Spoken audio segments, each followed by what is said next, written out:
Last time સુધી આપણે જે ગુજરાતના એસ્પાયરન્ટ્સ હતા એના માટે એક બેનિફિટ હતો કે સીસેટ હતું, બરાબર. સીસેટમાં આપણો જે કમ્પેરેટિવ એડવાન્ટેજ છે એ એડવાન્ટેજ જે નોર્ધન હિન્દી બેલ્ટ કહેવાય, યુપી, બિહાર, એમપી, છત્તીસગઢ, ઝારખંડ, એના કરતાં વધારે હતો. એના કારણે પાસ તો થોડુંક ઇઝી રહેતું. જે લોકો એન્જિનિયર છે અને જે લોકો એમબીએની કે એની તૈયારી કરતા હોય એમના માટે ઇઝી હતું, પણ હવે સીસેટ નીકળી ગયું. બીજી વસ્તુ કે ઘણા લોકોને એ કન્ફ્યુઝન હોય છે કે ઓપ્શનલ રહેશે, નીકળશે, શું થશે. અમારી મસૂરીમાં એક્સપર્ટ કમિટી આવી હતી અને વ્યૂઝ પણ બધાના લઈ ગઈ. પણ જનરલ વ્યૂ એવો હતો કે 3 વર્ષની વિન્ડો રાખવી. જો કોઈ પણ ચેન્જ, કારણ કે આની પહેલા સડન ચેન્જ કરે તો બહુ વધારે વિરોધ થયો હતો. એટલે હજી તો ઓગસ્ટમાં એમનો રિપોર્ટ આવવાનો છે અને પછી રિકમેન્ડેશન આવશે તો પણ એવી વાત ચાલે છે કે 3 વર્ષ સુધી સ્ટેટસ ક્વો જાળવવાનો છે, જે છે એ રાખવાનું છે. એટલે હમણાં સુધી તો આપણે એવું ચાલીને જવાનું છે કે હમણાં સુધી ઓપ્શનલ રહેવાના છે. બીજી વસ્તુ કે હવે જે પ્રિલિમ્સ જે આખી થઈ ગઈ છે એ જીએસ ઉપર થઈ ગઈ છે. સીસેટનું બહુ વધારે મહત્વ નથી, કારણ કે 33% લાવવાના છે, એ બહુ ઇઝી વસ્તુ છે. એટલે એમાં આપણે ગુજરાતના જે છોકરાઓ છે જીએસમાં થોડાક નબળા પડે છે. બીજું એક તમારા માટે બેનિફિટ એ છે કે છેલ્લા 2 વર્ષનું ગુજરાતનું રિઝલ્ટ જો તો ટ્રેન્ડ એવો જોવા મળે છે કે જે નવા છોકરાઓ છે ને 1-2 વર્ષથી પ્રિપેરેશન કરે છે, પ્રિલિમ્સમાં વધારે ક્વોલિફાય છે જૂના કરતા. કારણ કે જૂના શું છે કે એમની જે એક સ્ટ્રેટેજી એમાં ઘડાઈ ગયા છે, એમાંથી એમને પરિવર્તન આવતા થોડીક વાર લાગે. એટલે એ તમારા માટે બેનિફિટ છે. એટલે એ વસ્તુ તમારે યાદ રાખવાની કે જીએસમાં થોડુંક વધારે કોમ્પ્રિહેન્સિવ રીડિંગ તમારે કરવું પડશે. કારણ કે અહીંયા તમારે એક વસ્તુ યાદ રાખવાની કે તમારી જે કોમ્પિટિશન છે એ કોમ્પિટિશન ખાલી સ્પીપા પૂરતી કે ગુજરાત પૂરતી નથી.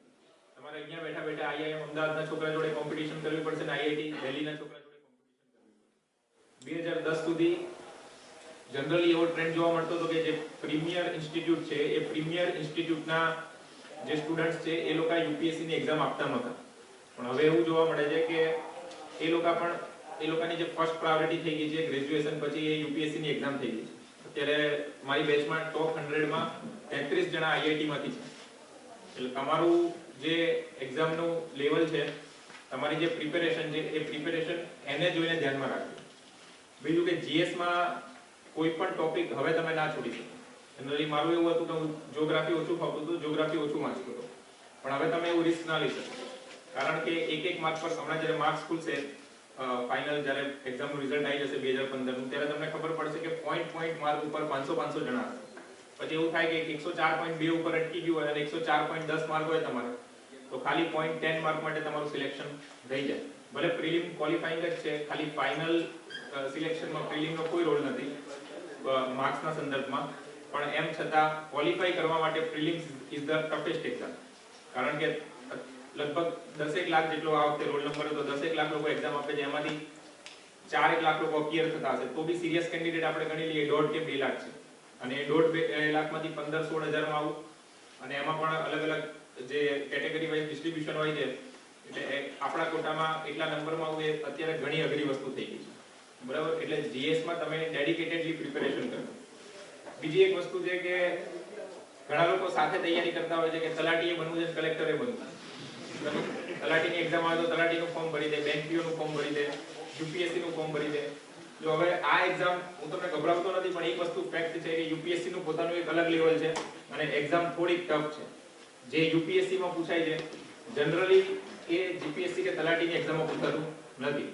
એટલે તમારી જે પ્રિપેરેશન છે એ પ્રિપેરેશન પહેલા તમે નક્કી કરો કે તમારે શું બનવું છે, બરાબર. તમારે એવું હોય કે સરકારી નોકરી કરવી છે તો પછી હું તમને એવી સલાહ નથી આપતો તમારે યુપીએસસી કરવી જોઈએ.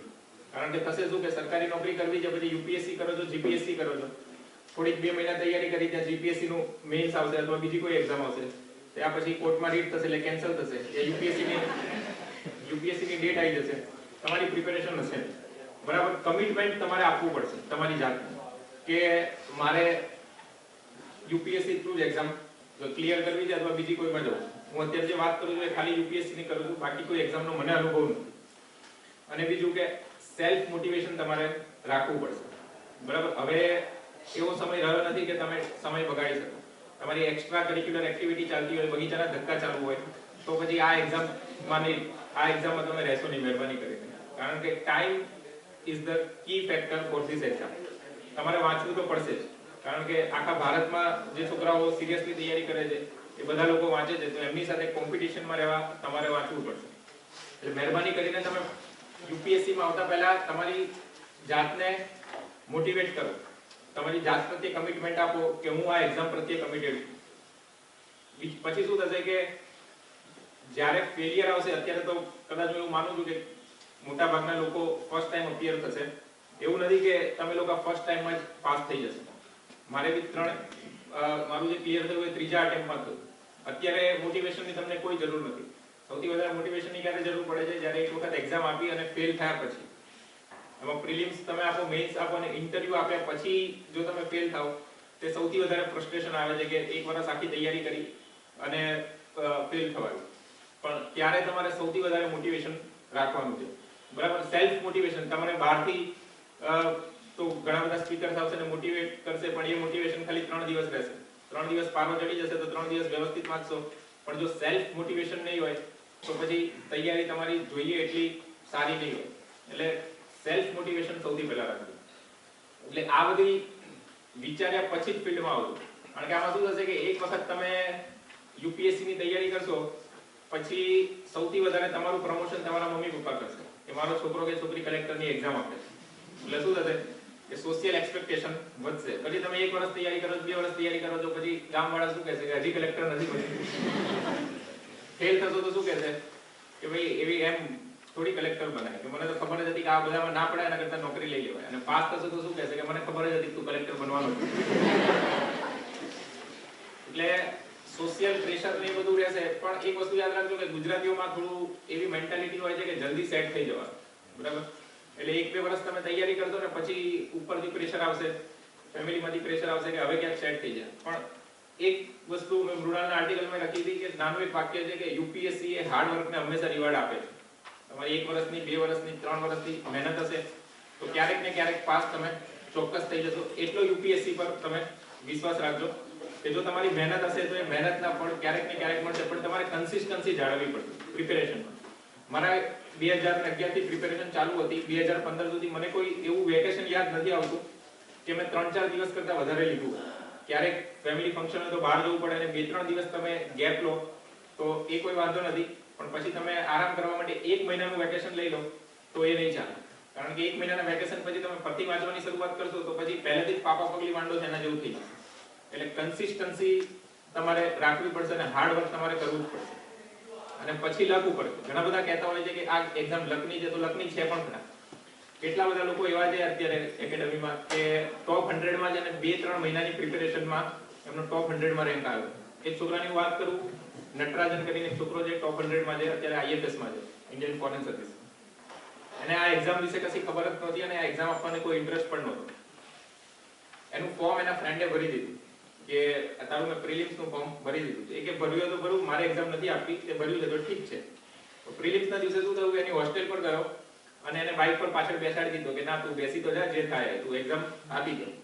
તો એ કારણ કે એકચ્યુઅલી એમનું એજ્યુકેશન લેવલ, એમનું જે જનરલ નોલેજ હોય છે ઘણું આપણા કરતા હાઈ હોય છે. પ્રિલિમ્સ નીકળી ગઈ અને એને એ વખતે મેથ્સ સબ્જેક્ટ રાખ્યો તો એનું મેથ્સ સારું હતું. તો પછી મેઇન્સ નું જ્યારે સમય આવે ત્યારે 2-3 થોડું મેથ્સ તો એને આવડતું હતું, 2-3 મહિના એને જીએસ વાંચી લીધું, મેઇન્સ પણ નીકળી ગઈ.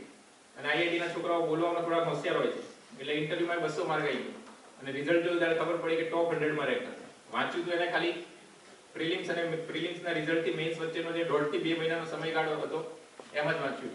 અને ઘણા બધા લોકો એવા બી છે કે જે 7મા અટેમ્પ્ટે આવ્યા છે અને ત્યાં આગળ પહોંચ્યા છે.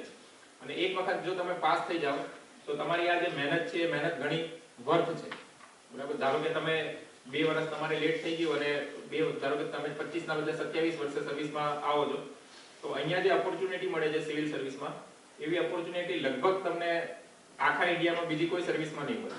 ઇવન તમે મલ્ટીનેશનલ કોર્પોરેશનમાં પણ અહીંયા જે સોસાયટીને સર્વ કરવાની તક મળે છે અને તમને જે લીગલ પાવર આપવામાં આવે છે જેનાથી તમે સોસાયટીને સર્વ કરી શકો, એવી બીજી કોઈ સર્વિસમાં મળશે નહીં.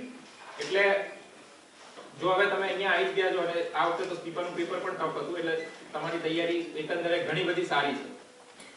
એટલે જે જરૂરી વાત છે એ બસ આ જ યાદ રાખજો કે કરવું છે તો કરવું જ છે, બરાબર? પછી ઘણાને ફેમિલી ઇશ્યુ, પર્સનલ ઇશ્યુ, ઘણા બધા ઇશ્યુ આવે છે, પણ ઇશ્યુ એ બધા ઇશ્યુને સાઇડલાઇન કરીને વાંચવા ઉપર પૂરેપૂરું કોન્સન્ટ્રેટ કરજો.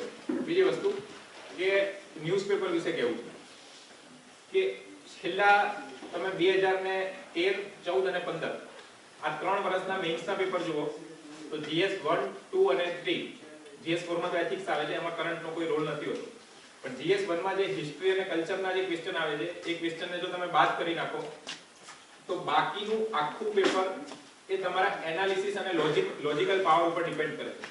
હવે યુપીએસસી એવું નથી પૂછતી કે રેપો રેટ અને રિવર્સ રેપો રેટ શું છે અથવા આરબીઆઈ એ કેટલો વધાર્યો કે ઘટાડ્યો. હવે પૂછવામાં એવું આવે છે કે ઇન્ડિયન ઇકોનોમીના ગ્રોથ માટે રેપો રેટ કે રિવર્સ રેપો રેટ આરબીઆઈ એ ઘટાડવો જોઈએ કે ના ઘટાડવો જોઈએ, તમારું મંતવ્ય શું છે? એટલે ક્વેશ્ચન હવે એવા પૂછવામાં આવે છે કે તમારું જે લોજિકલ અને એનાલિસિસ પાવર છે એ એનાલિસિસ પાવર પર મેઇન્સ પર વધુ ફોકસ કરવામાં આવે છે. અને બીજી વસ્તુ કે પેપર 2 અને 3 માં તો પ્યોરલી ન્યૂઝપેપર બેઝ જ ક્વેશ્ચન પૂછાય છે કે જે કરંટના મુદ્દા હોય એના ઉપર ક્વેશ્ચન પૂછાય છે. હવે કરંટની તૈયારી બે રીતે થાય. એક તૈયારી એ રીતે થાય કે તમે રેગ્યુલર ન્યૂઝપેપર વાંચો છો, અને બીજી તૈયારી એ રીતે થાય કે દર મહિને મંથલી મેગેઝિન ઘણા બધા આવે છે. પણ જે મંથલી મેગેઝિન આવે છે એ મંથલી મેગેઝિન તમારા લોજિકલ પાવરને ડેવલપ કરવા માટે વધારે ઉપયોગી નથી.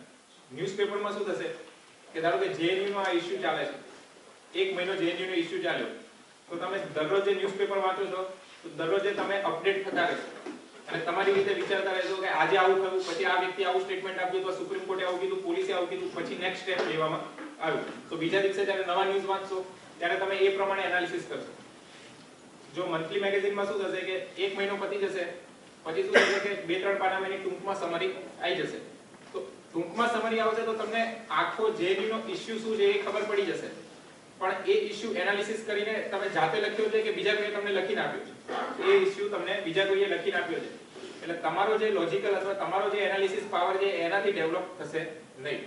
બીજું કે આ બધી બહુ માઇક્રો વસ્તુ છે કે લોજિકલ અને એનાલિસિસ પાવર તમારે ડેવલપ કરવો જોઈએ, તમારી સમજ વધારે વિકસાવવી જોઈએ. આ બધું તમને મેઇન્સમાં અને ઇન્ટરવ્યુમાં દરેક વસ્તુ પર કામમાં આવશે. જો તમે બેઠો ઇશ્યુ વાંચી લીધો હશે તો ઇશ્યુ તમને સમજાઈ જશે, એ ઇશ્યુમાંથી ડાયરેક્ટ ક્વેશ્ચન આવશે તો તમને આવડી જશે, પણ એના સંદર્ભમાં ઇનડાયરેક્ટલી ક્વેશ્ચન આવશે તો એમાં તમારો લોજિકલ પાવર જ જરૂરી છે. કારણ કે ઘણા બધા ક્વેશ્ચન એવા છે કે જે ક્વેશ્ચન તમને ના આવડતા હોય તો પણ તમે તમારી જાતે લખી શકો. ઇન્ડિયન સોસાયટીની તમને સામાન્ય સમજ હોય તો 2014 માં ક્વેશ્ચન પૂછાયો હતો કે સેલ્ફ હેલ્પ ગ્રુપ એ પોલિટિકલ ઇન્ટરફિયરન્સનો ભોગ બન્યા. બરાબર, તમને સેલ્ફ હેલ્પ ગ્રુપ શું છે કશી ખબર નથી, પણ તમને સામાન્ય ખબર હોય કે સેલ્ફ હેલ્પ ગ્રુપની વ્યાખ્યા ખબર હોય, આપણા સિલેબસમાં છે કે ભાઈ સ્વ સહાયતા સમૂહ એટલે શું કે ગામમાં અમુક સમાન હિત ધરાવતા લોકો ભેગા થાય, જેમ કે સ્ત્રીઓ ભેગી થઈ અને કોઈ હેન્ડીક્રાફ્ટનું કામ કરે છે અને પછી એનું વેચાણ કરે છે. આ નવું સેલ્ફ હેલ્પ ગ્રુપ સરકાર એમને લોન આપે છે, પછી એ પોતાની જાતે સ્કિલ ડેવલપ કરે છે, પોતાની જાતે મેન્યુફેક્ચરિંગ કરે છે, માર્કેટિંગ કરે છે અને એમાંથી જે પૈસા આવે છે એમાંથી બધાનું ગુજરાન ચાલે છે. આટલું આપણને ખબર છે. સામાન્ય આપણને સમજ હોય ને તો શું થાય કે ગામડામાં કાસ્ટ સિસ્ટમ બહુ વધારે મજબૂત હોય છે, એટલે શું થાય અમુક વખત કોઈ માનો કે શેડ્યુલ કાસ્ટના લોકોએ ગ્રુપ બનાવ્યું છે, બરાબર, અને કોઈ નેતા બીજી કોઈ કેટેગરીનો હોય તો એ લોકોને હેલ્પ નથી કરતો. આ થઈ ગયું પોલિટિકલ ઇન્ટરફિયરન્સ. બીજું શું થાય કે સેલ્ફ હેલ્પ ગ્રુપના નામે જે ત્યાંના કોઈ પણ વિસ્તારના જે માથાભારે તત્વો હોય એ માથાભારે તત્વો શું કરે કે જે ઇન્કમ આવે, જે પેલા બહેનોને કોન્ટ્રાક્ટ વર્ક પર રાખે સેલ્ફ હેલ્પ ગ્રુપના નામે, ઇન્કમ પોતાના નામે લઈ લે. તો આ વસ્તુ ક્યાંથી જનરેટ થઈ? તમે ઓટોમેટિકલી જનરેટ કરી છે તમારા લોજિકલ પાવરથી, તમારી સામાન્ય સમજ. અને મારા પર વિશ્વાસ રાખજો કે તમે 50,000 ક્વેશ્ચન તૈયાર કરીને જજો, યુપીએસસી મેન્સમાં 50,000 એકમો જશે. યુપીએસસી ને અત્યાર સુધી દિલ્હીમાં ભલભલા ક્લાસ છે, લગભગ 700 થી 800 ક્લાસ છે. યુપીએસસી ને કોઈ પ્રેડિક્ટ નથી કરી શકતું. મેઇન્સનું પેપર જ્યારે પણ તમે લખશો ત્યારે એવું જ થશે કે એ પેપરમાંથી 20% ક્વેશ્ચન તમને આવડતા હશે, બાકીના ક્વેશ્ચનમાં તમારે એનાલિસિસ કરીને લખવાનું છે. હવે ન્યૂઝપેપરમાં તો સ્ટાન્ડર્ડ વસ્તુ છે કે ધ હિન્દુ વાંચો ને ઇન્ડિયન એક્સપ્રેસ વાંચો. ધ હિન્દુ ને ઇન્ડિયન એક્સપ્રેસ વાંચો તો વ્યૂ તમારો થોડો બ્રોડ થશે, કારણ કે દરેક ન્યૂઝપેપરમાં કોઈક ને કોઈક પ્રકારની આઈડિયોલોજી આપણને દેખાતી જ હોય. તો જો એક જ ન્યૂઝપેપર વાંચતા હોય તો આપણી આઈડિયોલોજી એ પ્રમાણેની થઈ જાય. એના કરતાં 2 ન્યૂઝપેપર વાંચતા હોઈએ તો પછી થોડોક બેલેન્સ વ્યૂ આપણે રાખી શકીએ. તો ધ હિન્દુ વાંચવાનો ઘણા બધાને કંટાળો આવતો હશે, ચક્કર બી આવી જતા હશે, કારણ કે આમાં શું થાય કે મકાઈએ તો છીએ આપણે પણ પછી વંચાતું નથી. એમાં એવું થાય કે કાલથી શરૂ કરું છું, આવતા અઠવાડિયેથી શરૂ કરું છું. શરૂ નથી થતું, પણ શરૂ તમે આજથી જ કરી દેજો, કારણ કે હિન્દુ ન્યૂઝપેપર સિવાય છૂટકો નથી. ન્યૂઝપેપરમાં વાંચવામાં તકલીફ કેમ પડતી હશે કે હવે દરેક ન્યૂઝપેપરની એક જર્નાલિસ્ટિક લેંગ્વેજ હોય છે. જેમ કે ધ હિન્દુ વાંચો ને એમાં 4-5 લાઈન વાંચી લેશો તો બી તમને ક્યાંય ફૂલ સ્ટોપ નહીં દેખાય, એવું શોધતા રહેશો કે ફૂલ સ્ટોપ ક્યાં આવે, બરાબર. ફૂલ સ્ટોપ આવી ગયું પછી ખબર પડશે કે આ ઉપર કહેવા શું માંગે છે, ખબર નથી પડતી. પણ એ શું થાય કે દરેક ન્યૂઝપેપરની એક જર્નાલિસ્ટિક લેંગ્વેજ હોય. ઇન્ડિયન એક્સપ્રેસ વાંચશો તો એની લેંગ્વેજ ધ હિન્દુ કરતા અલગ હશે. એટલે શરૂઆતના સમયમાં શું થશે, શરૂઆતના સમયમાં જો તમે ન્યૂઝપેપર વાંચશો તો થોડીક તકલીફ પડશે, પણ એક વખત ધીમે ધીમે વાંચવાનું શરૂ કરશો અને એ ન્યૂઝપેપરની જે જર્નાલિસ્ટિક લેંગ્વેજની પકડ તમારા હાથમાં આવી જશે તો પછી જેટલું ઈઝીલી ગુજરાતી ન્યૂઝપેપર વંચાય છે એટલું ઈઝીલી તમે ઇંગ્લિશ ન્યૂઝપેપર વાંચી શકશો. ઇન શોર્ટ એટલું ઈઝીલી તો નહીં, પણ સ્ટાન્ડર્ડ ટાઈમ છે કે તમે એક ન્યૂઝપેપર વાંચતા હોય તો 1.5 કલાકથી 1.5 કલાકની વચ્ચે એક ન્યૂઝપેપર પતી જવું જોઈએ.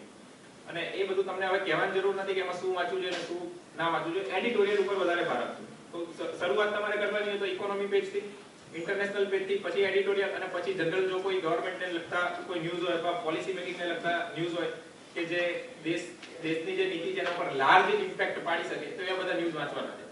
અને એડિટોરિયલની જો તમે એક સામાન્ય કોઈ અગત્યનો મુદ્દો તમને લાગતું હોય કે નોટ્સ બનાવી દે તો નોટ્સ બનાવી દેવાની. નોટ્સ બનાવવા અંગે ઘણા બધા પૂછતા હોય છે કે નોટ્સ બનાવી કે નહીં. જો તમારો ઓપ્શનલ સબ્જેક્ટ હોય, ગમે તે સબ્જેક્ટ હોય, ગુજરાતી છે, હિસ્ટ્રી છે, સોશિયોલોજી છે, ફિલોસોફી છે, તો ઓપ્શનલ સબ્જેક્ટમાં નોટ બનાવી જોઈએ. પણ જીએસમાં હું નોટ્સ બનાવવાની ના પાડું છું, કારણ કે એમાં બે વસ્તુ છે કે કેટલી નોટ્સ બનાવશો. બરાબર, જીએસ અત્યારે યુપીએસસીમાં બહુ વિશાળ દરિયા જેટલું થઈ ગયું છે. એટલે એમાં નોટ્સ બનાવશો તો નોટ્સ બનાવતા બનાવતા થાકી જશો. એના કરતા તમે માઇન્ડ મેપ બનાવો, જે કન્સેપ્ટ છે એ માઇન્ડમાં સમજો. કારણ કે જીએસમાં શું થશે કે જીએસમાં જેટલી નોટ્સ બનાવશો એ નોટ્સ જૂની થતી જશે, નવું મટીરીયલ થતું જશે, નવું મટીરીયલ માર્કેટમાં આવતું રહે છે. અમુક મટીરીયલ ઘણા સારા હોય. એટલે જીએસમાં તમે તમારું જે નોલેજ છે એ નોલેજને અપડેટ કરતા શીખો. નોટ્સ જીએસમાં કઈ રીતે બની શકાય કે જેમ કે કોઈ એક ઇશ્યુ ચાલે છે જેએનયુ નો અને એમાં ફ્રીડમ ઓફ એક્સપ્રેશન ને લઈને કોઈ સારો આર્ટિકલ આવ્યો છે અને એમાં 4-5 વાક્યો ખૂબ સારા લખેલા છે અને તમને એવું લાગે છે કે ભાઈ ફ્રીડમ ઓફ એક્સપ્રેશન નો ક્વેશ્ચન ગમે ત્યારે પૂછાય તો આ જે 4-5 વાક્યો છે એ 4-5 વાક્યો નાખી દેવા.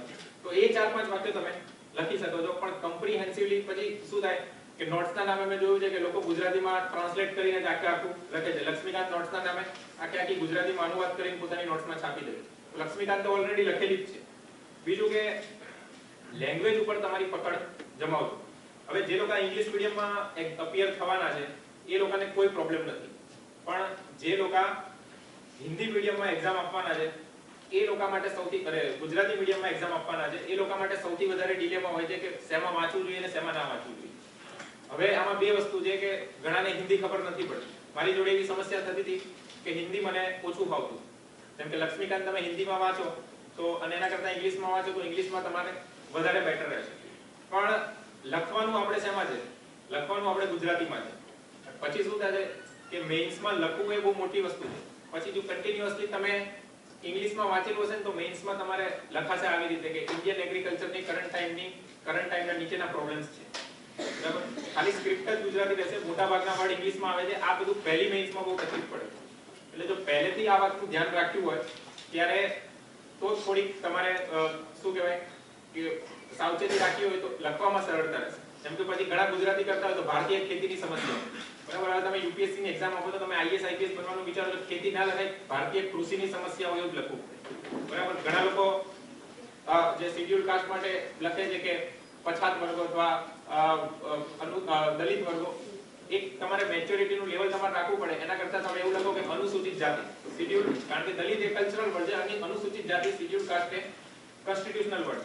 તો એક્ઝામમાં તમારે ક્યારે પણ એસસી એસટી વિશે લખવાનું હોય તો તમે અનુસૂચિત જાતિ અને અનુસૂચિત જનજાતિ માર્ક્સ તમારા કોઈ કાપવાનું નથી. બરાબર, તમે દલિત લખો એ સાચું જ છે, કોઈ કાપવાનું નથી. પણ શું થાય કે એક પ્રકારની મેચ્યોરિટી તમારા આન્સરમાં રિફ્લેક્ટ થશે જો તમે આ પ્રમાણેનું લખ્યું હશે તો. અને આ બધી કેવી વસ્તુ છે, નાની નાની વસ્તુ છે કે તમારે પ્રિપેરેશન કરતી વખતે જ ધ્યાનમાં રાખવી પડશે. જેમ કે સેક્યુલરિઝમ તમે લખતા હોય તો તમારા માઇન્ડમાં આઈડિયા હોય કે એનું ગુજરાતી શું થશે, ધર્મનિરપેક્ષતા. એટલે જ્યારે મેઇન્સની તૈયારી કરો ત્યારે તમે થોડુંક હિન્દીમાં વાંચવાનું રાખજો. જેમ કે હિસ્ટ્રી, જો ગુજરાતી મીડિયમમાં તમારે એક્ઝામ લખવાની હોય જેમ કે હિસ્ટ્રી વાંચતા હોઈએ તો જે બિપિન ચંદ્રની બુક છે એનું હિન્દીમાં ટ્રાન્સલેશન ઘણું સારું છે. તો એ ટૂંકમાં 4-5 બુક તમે લોકો હિન્દીમાં વાંચવાની રાખજો. તો હિન્દીમાં વાંચશો તો જે શબ્દો તમારે લખવાના છે એ શબ્દો પરની પકડ રહેશે.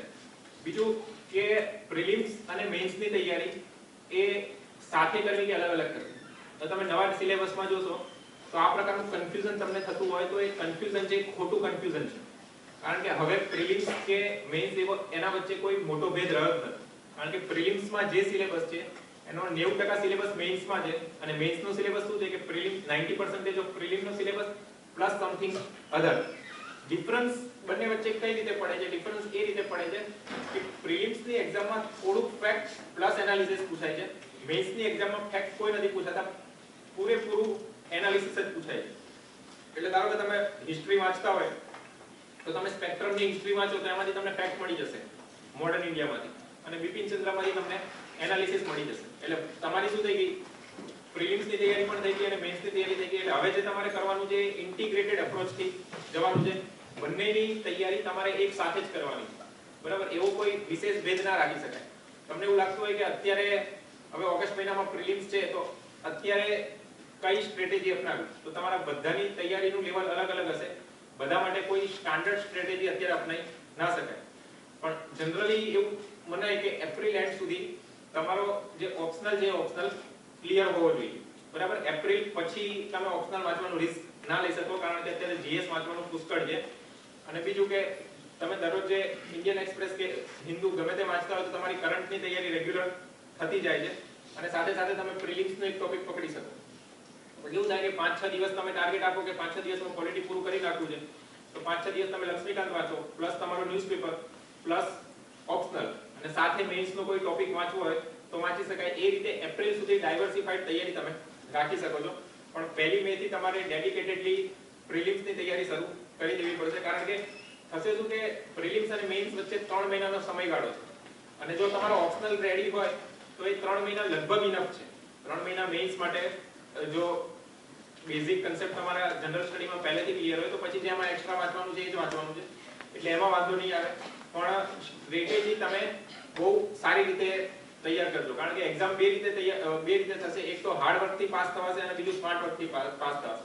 હાર્ડ વર્કમાં કેવું થશે કે તમારું 5-6 વર્ષનું રીડિંગ જતું રહેશે. જો તમારે ટેક ફૂલી રમવું હોય, સ્માર્ટ વર્ક કરવું હોય તો તમારે યુપીએસસી માટે જે પ્રોપર સ્ટ્રેટેજી જોઈએ એ પ્રોપર સ્ટ્રેટેજી તમારી રીતે જ બનાવવી પડશે. યુપીએસસીમાં શું છે કે આમ એક્ઝામ ટફ લાગે છે, પણ એક વખત યુપીએસસી નો નેચર પકડાઈ જશે પછી તમને વાંધો નહીં આવે. પછી તમને કોન્ફિડન્સ આવી જશે કે મેઇન્સ નીકળી જશે. મારે ફાઇનલ એક્ઝામમાં પાસ થવું કે ના થવું એટલો કોન્ફિડન્સ નહોતો, પણ મેઇન્સ નીકળી જશે એટલો 3 અટેમ્પમાં કોન્ફિડન્સ હતો. કારણ કે યુપીએસસી જે નેચર માંગે છે એ નેચર તમારે પકડવો પડશે અને એ નેચર પકડતા જ 1-2 વર્ષ લાગશે. તો હું એ વસ્તુ કેવી છે કે એક્સપ્રેસ ના કરી શકાય, એ તમારે જાતે ફીલ કરવી પડશે. એટલે તમે જૂના વર્ષના પેપરને જુઓ, જ્યારે વાંચતા હોય કોઈ ટોપિક વાંચી લીધો, ધારો કે પોલિટીના સંદર્ભમાં મેઇન્સની તૈયારી તમારી પૂર્ણ થઈ ગઈ છે, તો પેપર 2 માં જોઈ લો તમે કયા પ્રકારના ટોપિક પૂછાય છે. જો કે જોયા પછી એવું લાગશે કે આમાંથી વાંચ્યું છે, એમાંથી તો એક બી ક્વેશ્ચન આવ્યો નથી. પણ જો લોજિકલ પાવર હશે તો ક્યાંક લિંક થશે તો તમે કંઈક લખી શકશો. જેમ કે ફ્રીડમ ઓફ એક્સપ્રેશનના સંદર્ભમાં ક્યારેક ન્યૂઝપેપરમાં 2-3 આર્ટિકલ આવી ગયા હશે, તો આ વખતે ફ્રીડમ ઓફ એક્સપ્રેશનના સંદર્ભમાં એક ક્વેશ્ચન હતો, એક ક્વેશ્ચન ડાયરેક્ટલી ભલે તમને ના આવડતો હોય પણ એ વિચારોના સંદર્ભમાં તમે અપિયર કરી શકશો. અને મેઇન્સમાં હવે શું થઈ ગયું છે કે મેઇન્સ એ નોલેજની ગેમ નથી રહી. કારણ કે તમે એક વિચારો, તમે બહુ પુષ્કળ વાંચ કરો છો, બરાબર, પણ તમારી રિપ્રેઝન્ટેશન સ્ટાઇલ યોગ્ય નથી અથવા તમારો લોજિકલ પાવર યોગ્ય નથી, તો જ્યારે પેપર ચેકર તમારું પેપર એક ક્વેશ્ચનના સંદર્ભમાં તપાસે છે તો એની પહેલા 100 પેપર એને એ જ ક્વેશ્ચન માટે તપાસી લીધા, તો તમે એને શું બીજો નવો આઈડિયા આપશો? તમારે ખાલી પેપર ચેકરના માઇન્ડ ઉપર એટલું રિફ્લેક્ટ કરવાનું છે કે આ માણસ એક વ્યવસ્થિત સામાન્ય બુદ્ધિ ધરાવતો, એક સામાન્ય બુદ્ધિને સામાન્ય સમજ ધરાવતો, એક તંદુરસ્ત મેન્ટલી હેલ્ધી માણસ છે. એટલું તમારે રિફ્લેક્ટ કરવાનું છે કે એને સિવિલ સર્વન્ટ બનાવી શકાય. બહુ વધારે નથી આપવાનું. એટલે કારણ કે આમાં શું થાય કે અમુક વખત ઘણા લોકો એટલું બધું વાંચે છે કે પછી પેપર ચેક કરવા વાળાને તકલીફ પડી જાય, એને સમજતા તકલીફ પડે, પછી એ બહુ વધારે એમાં પછી ટાઈમ ના આપે, જે એવરેજ માર્ક છે એવરેજ માર્ક મૂકી દે. એટલે એક વસ્તુ યાદ રાખજો કે representation style is the key factor in mains exam. તમારો ક્વેશ્ચન તમે કઈ રીતે લખો છો, ઘણા બધાના અક્ષર ખરાબ હશે, હવે હું એવું નથી કહેતો કે અક્ષર તમારે સુધારવા જ જોઈએ અને ખરાબ અક્ષર હશે તો તમે પાસ નહીં થાવ, પણ થોડુંક તમે લોકો જેમના અક્ષર ખરાબ છે, આન્સર રાઇટિંગ હેન્ડરાઇટિંગ ખરાબ છે, એ લોકો થોડુંક અક્ષર સુધારવા પર પણ ફોકસ કરો. કારણ કે હવે જે મેઇન્સની એક્ઝામમાં હવે જે રમત થઈ ગઈ છે એ રમત એ જ છે કે તમે પેપર ચેકરને કેટલા ઇમ્પ્રેસ કરી શકો છો. અમુક ક્વેશ્ચન તમે પેરેગ્રાફ પાડીને લખો, અમુક એવું કોઈ સ્ટાન્ડર્ડ નથી. ઘણા લોકો પૂછતા હોય છે કે પેરેગ્રાફમાં લખું કે બુલેટ પોઈન્ટમાં લખું, આખું ક્વેશ્ચન પેરેગ્રાફમાં લખો, એના કરતા અમુક ક્વેશ્ચનમાં પેરેગ્રાફ લખો. ક્યાંક લાગતું હોય કે બુલેટ પોઈન્ટ્સ રાખવાના છે તો બુલેટ પોઈન્ટ્સ રાખો, ક્યાંક એક બે ફિગર નાખી દો, ડાયાગ્રામ નાખી દો. શું થાય કે તમારું પેપર ચેક કરે જ્યારે તમારું પેપર ત્યારે એકદમ વાઇબ્રન્ટ ને ડાયનેમિક પેપર લાગતું હોય. અને જે અલ્ટિમેટલી ફોકસ કરવાનો છે એ ફોકસ તમારે મેઇન્સની એક્ઝામ પર જ કરવાનો છે. કારણ કે પ્રિલિમમાં 200 માંથી 180 હશે, ફાઇનલ રિઝલ્ટમાં શું? ફાઇનલ રિઝલ્ટમાં તો એના કોઈ માર્ક એડ નથી થતા, જે છે એ મેઇન્સની એક્ઝામ જ છે. અને બીજું કે જે તમારી સ્ટ્રેટેજી એવી રાખજો કે જેટલું શક્ય બને તેટલું મેઇન્સની એક્ઝામમાં માર્ક્સ કવર કરવાનો એપ્રોચ રાખજો. કારણ કે ઇન્ટરવ્યુ કેવું છે? ઇન્ટરવ્યુ લકની વસ્તુ છે. ઇન્ટરવ્યુમાં અમુક તમારી પર્સનાલિટી એવી હશે કે ઇન્ટરવ્યુ બોર્ડમાં તમે બેસો તો તમારા ધબકારા વધી જ જાય છે. 3 ઇન્ટરવ્યુ આપો, 4 ઇન્ટરવ્યુ આપો તો એ ધબકારા શાંત નથી થતા, તો માર્ક્સ નથી આવતા. બરાબર? તો ઇન્ટરવ્યુ અને ઇન્ટરવ્યુમાં ઘણું બધું લક ઉપર પણ વધારે ડિપેન્ડ કરે છે. એટલે સ્ટ્રેટેજી એવી જ રાખવાની કે મેઇન્સમાં જેટલું વધારે સિક્યોર થઈ જતું હોય એટલું વધારે સિક્યોર તમારે કરી લેવાનું. જો તમારા ઇન્ટરવ્યુમાં એવરેજ માર્ક હશે, નેશનલ એવરેજ કરતા મેઇન્સમાં વધારે માર્ક હશે અને નેશનલ એવરેજ કરતા ઇન્ટરવ્યુમાં વધારે માર્ક્સ હશે તો તમારું સિલેક્શન થઈ જશે. લગભગ 300 થી 400 ની વચ્ચે રેન્ક આવશે. પણ ટોપ 100 કે ટોપ 200 માં તમારે નંબર લાવવો હોય તો તમારે નેશનલ એવરેજ કરતા ઘણા ઊંચા માર્ક્સ મેઇન્સમાં પણ જોશે અને નેશનલ એવરેજ કરતા ઘણા ઊંચા માર્ક ઇન્ટરવ્યુમાં પણ જોશે. અને જો મેઇન્સમાં ઘણા બધા સારા માર્ક્સ છે, મેઇન્સમાં નેશનલ એવરેજ કરતા ઘણા ઊંચા માર્ક્સ છે અને ઇન્ટરવ્યુમાં બિલો એવરેજ સ્કોર છે તો પણ IRS IT સુધી મળી જાય છે. એટલે પણ મેઇન્સમાં ઓછા માર્ક્સ હશે તો પછી તકલીફ પડે છે. મેઇન્સમાં તમારા નેશનલ એવરેજ જેટલા જ માર્ક છે તો પછી ઇન્ટરવ્યુમાં તમારે એક્સ્ટ્રા ઓર્ડિનરી માર્ક્સ લાવવા પડશે 210 ની આજુબાજુ. અને 210 is a very big challenge. 200 ની આજુબાજુ અથવા 200 ઉપર માર્ક લાવવા ઇન્ટરવ્યુમાં ઘણી બધી તકલીફ કરાવડાવે છે. કારણ કે એક તો થાય છે કે આપણું જે નોલેજ સ્પાન છે અને આપણું જે એજ્યુકેશન લેવલ છે એ બાકીના લોકોની સરખામણીમાં થોડું ઓછું છે. જે એજ્યુકેશન માનો કે દિલ્હીનો કોઈ છોકરો છે એની સ્કૂલમાં લઈને આવ્યો હોય અને આપણે અહીંયા ગુજરાતનો છોકરો છે એટલે એને શું કહેવાય કે આ તો ચાઇલ્ડહુડ થી જે પ્રેક્ટિસ પાડવામાં આવે જે હોય છે એટલે બોલવાની સ્કિલ, પછી બોલવાની સ્પીચ, તમે જે રીતે એક્સપ્રેસ કરો છો એ લોકો કરતા થોડુંક આપણું બિલો લેવલનું છે. ઇમ્પ્રૂવ કરી શકાય છે, બરાબર, પ્રેક્ટિસ થી ઇમ્પ્રૂવ કરી શકાય છે. પણ જનરલ ટ્રેન્ડ આપણે એમ માનીને ચાલીએ તો જ્યારે કમ્પેરેટિવ એનાલિસિસ થાય એના કારણે ઇન્ટરવ્યુમાં બધાને ઓછા માર્ક્સ આવે છે. જો પણ ઇન્ટરવ્યુ પછીની વસ્તુ છે, અત્યારે ખાલી આપણે મેઇન્સ પર ફોકસ કરીએ. એટલે હવે બીજી એક વસ્તુ છે કે વાંચવામાં તો બધા લોકો પુષ્કળ વાંચે છે પણ હવે તમારી પાસે ગમે તેટલું નોલેજ હોય અલ્ટિમેટલી પેપર ચેકરની સામે તમે ઊભા રહીને જવાના નથી, બરાબર? પેપર ચેકરની સામે તમારું પેપર જવાનું. એટલે ઘણા બધાને સમસ્યા થાય છે કે નોલેજ ઘણું બધું સારું હોય છે પણ આન્સર રાઇટિંગમાં બહુ તકલીફ પડે છે. અને આન્સર રાઇટિંગ એ સૌથી ચેલેન્જિંગ વસ્તુ મેં ગુજરાતમાં જોઈ છે કે મોટા ભાગના લોકો આન્સર રાઇટિંગ કરતા નથી. હવે કેવું થાય છે કે ધારો કે તમે આન્સર રાઇટિંગ કરવાની શરૂઆત કરો તો હું તો એમ ગયા વખતની બેચમાં પણ સલાહ આપતો હતો કે આન્સર રાઇટિંગ તમારે અત્યારથી જ ચાલુ કરી દેવું જોઈએ. કારણ કે આ શું છે, આ એક એવું વાંચવા જેવી વસ્તુ નથી આન્સર રાઇટિંગ કે તમે વાંચી લીધું તમને કન્સેપ્ટ સમજાઈ ગયો. આ એક ધીમી પ્રોસેસ છે, બરાબર? જે તમારા આ જે સ્કિલ છે એ તમારા લોજિકલ સ્કિલ છે તમારા માઇન્ડમાં બહુ ધીરે ધીરે ડેવલપ થશે. કઈ રીતે? માનો કે તમે આજથી આન્સર લખવાની શરૂઆત કરી તો અત્યારે જે આન્સર લખશો અને તમે માનો કે કન્ટિન્યુઅસલી દરરોજ જે પર ડે 5 આન્સર લખો છો તો આજે તમે જે ક્વેશ્ચન લખ્યો તમે દરરોજ પ્રેક્ટિસ કરો છો એ જ ક્વેશ્ચન ફરીથી તમે એપ્રિલ મહિનામાં લખશો અને પછી બંને કમ્પેર કરશો તો તમને પોતાને ખબર પડશે કે ત્યારે હું શું લખતો હતો અને અત્યારે હું શું લખું છું, બરાબર? એ જે તમે એક ગ્રુપ બનાવીને સાથે સાથે એકબીજા સાથે ઇવેલ્યુએટ કરાવશો અથવા ઇનસાઇટ ઓન ઇન્ડિયા ઘણી બધી વેબસાઇટ એના ઉપર જોશો એમાંથી ધીમે ધીમે ઇમ્પ્રુવમેન્ટ થશે. જેમ કે ઇનસાઇટ ઓન ઇન્ડિયા વેબસાઇટ છે એ લોકો દરરોજ જે 5 થી 6 ક્વેશ્ચન મૂકે છે અને પછી ઓલ ઇન્ડિયામાં જેટલા પણ લોકો પ્રિપેરેશન કરતા હોય એ બધા લોકો એમાં આન્સર લખે છે. તો તમારે ખાલી ક્વેશ્ચન લઈ લેવાના અને પછી તમારી રીતે આન્સર લખવાના અને પછી એ આન્સર તમારે જે વેબસાઇટની કમેન્ટમાં હોય છે એની સાથે તમારે સરખાવવા. તો ત્યારે તમને ખબર પડશે કે પ્રસ્તાવના મેં વધારે બાંધી દીધી અથવા અમુક જે કન્ક્લુઝન છે એ કન્ક્લુઝન મેં વધારે લાંબુ કરી દીધું, અમુક વાર્તા મેં વધારે કરી દીધી. તો હવે તમે શું કરશો કે જો એકવાર એ વસ્તુ તમારા માઇન્ડમાં આવી ગઈ તો તમને ડાયરેક્ટ જ્યારે બીજી વખત ક્વેશ્ચન લખશો ને ત્યારે સ્ટ્રાઇક થઈ જશે. ધારો કે તમારી હેબિટ એવી છે કે તમે પ્રસ્તાવના બહુ લાંબી લખી નાખો, ખોટી વાર્તા શરૂઆતના જે 10-12 લાઈન છે એમાં કરી નાખો.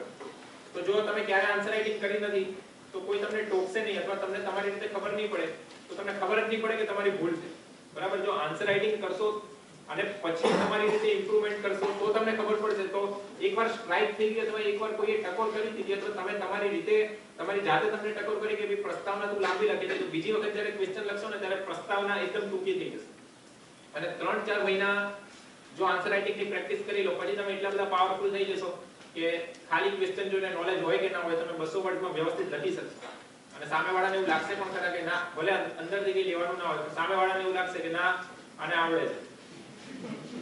પછી બીજું કે એક બે વખત મને એવા મેસેજ મળ્યા હતા કે મારી જે સાહિત્યિક ભાષા છે એ ખૂબ સારી છે અને હું ઇંગ્લિશ મીડિયમનો વિદ્યાર્થી છું પણ હું ગુજરાતીમાં લખી શકું છું, તો મારે ગુજરાતી લેંગ્વેજ રાખવી કે ઇંગ્લિશ મીડિયમમાં આપવી હતો. તો એક વસ્તુ યાદ રાખજો, આલંકારિક ભાષાથી શક્ય બને એટલું તમે દૂર રહેજો. તમારું પેપર વાંચીને 10મા ધોરણનો છોકરો સમજી શકવો જોઈએ કે તમે શું કહેવા માંગો છો. જેટલું વધારે તમે સામાન્ય ભાષામાં લખો એટલું વધારે સારું. આલંકારિક ભાષા ક્યારે લખાય? આલંકારિક ભાષા 3 કે 4 ક્વેશ્ચનમાં લખાય. જે ક્વેશ્ચનમાં તમને કશું જ નથી આવડતું એ ક્વેશ્ચનમાં તમે આલંકારિક ભાષા લખી શકો. જેમ કે અમારે 2014માં એક ક્વેશ્ચન હતો કે ભારતમાં જે મોટા મોટા યુદ્ધ થયા એ પાણીપતના મેદાનમાં કેમ થયા. હવે એનું એક્ચ્યુઅલ રીઝન એવું હતું કે અત્યારે કેવું છે કે જે કેન્દ્રનો રસ્તો ક્યાંથી ખુલે છે? યુપી થી ખુલે છે. કે જો યુપીમાં તમારે વધારે સીટ હોય તો દિલ્હીમાં તમે સરકાર બનાવી શકો. હવે એ ટાઈમે શું હતું કે જ્યારે પશ્ચિમના લોકો પશ્ચિમની સાઈડથી ભારત પર આક્રમણ કરતા હતા ત્યારે ભારત ઉપર આક્રમણ કરવા માટે સૌથી પહેલું શું હતું? સલ્તનતને જે સેન્ટ્રલ ઓફ પાવર હતું દિલ્હીમાં રહેતું અને પાણીપતનું જે મેદાન છે એ દિલ્હીની બાજુમાં જ હતું. એટલે જ્યારે કોઈ બી જે વિદેશી આક્રમણ કરતા જે ઇન્ડિયા ઉપર ચડી આવે ત્યારે શું થાય કે સૌથી પહેલા એને દિલ્હીમાં જે સરકાર હોય અથવા દિલ્હીમાં જે શાસન હોય એમનો સામનો કરવો પડે. એના કારણે જે યુદ્ધ થતા હતા એ પાણીપતના યુદ્ધમાં થતા હતા, પાણીપતના મેદાનમાં થતા હતા. મને આ વિશે કોઈ આઈડિયા નહોતો. મેં જનરલ બુદ્ધિથી એવું વિચાર્યું હતું કે ભાઈ પાણીપતનું મેદાન બહુ મોટું હતું અને ક્વેશ્ચન શું પૂછાતો કે મોટા મોટા યુદ્ધો કેમ પાણીપતના મેદાનમાં થાય? તો યુદ્ધ મોટા હોય તો સૈનિકો મોટા હોય, અકોમોડેશન વ્યવસ્થિત મળી રહે, યુદ્ધ સારી રીતે લડી શકાય. મેં લખ્યું હતું, આ જ લખ્યું. પણ પછી એમાં તમે સાદી ભાષા ના વાપરી શકો કે પાણીપતનું મેદાન બહુ મોટું હતું, આથી રહેવાનું સૈનિકોને રહેવાની બધી સગવડ મળી રહી છે. પછી એમાં તમારે ઊંચી ભાષા વાપરી દેવાની કે ભારતના રક્ત રંજિત ઇતિહાસમાં યુદ્ધ એ સૌથી શાસનને હલાવવા માટે યુદ્ધ સૌથી અગત્યનું કારણ છે અને એમાં પણ પાણીપતનું મેદાન પોતાના ઐતિહાસિક અને ભૌગોલિક કારણોને લીધે ભારતના ઇતિહાસમાં પહેલેથી વિશિષ્ટ સ્થાન ધરાવે છે.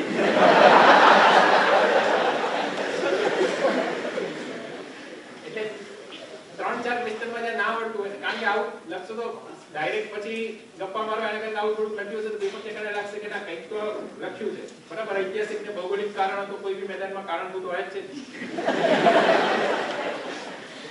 એટલે એક સાચું નથી તો ખોટું પણ નહીં. એટલે શું થાય, સાવ ઝીરો નહીં મળે, એટલીસ્ટ એક માર્ક મળી જશે. અને ફાઇનલ લાસ્ટ ટાઈમ થી માર્ક આપવાનું શરૂ કર્યું છે. બાકી એની પહેલા તો આ વખતે પણ જીએસ માં 250 માંથી 70 માર્ક લાવવા it's a very big challenge. સૌથી આ વખતે હાઈએસ્ટ માર્ક પેપર 3 માં ઈરા સિંગલ ને છે એને 91 માર્ક્સ છે, મારે 60 માર્ક્સ છે. હવે તમે વિચારો કે 60 માર્ક્સ પેપર 3 માં લઈને 27 માં આવી શકતો હોય, એવું નથી કે ઓછા છે. 60 માર્ક લાવવા માર્ક્સ જ નથી આપતા, ખબર નહીં કઈ રીતે ઇવેલ્યુએશન કરે છે.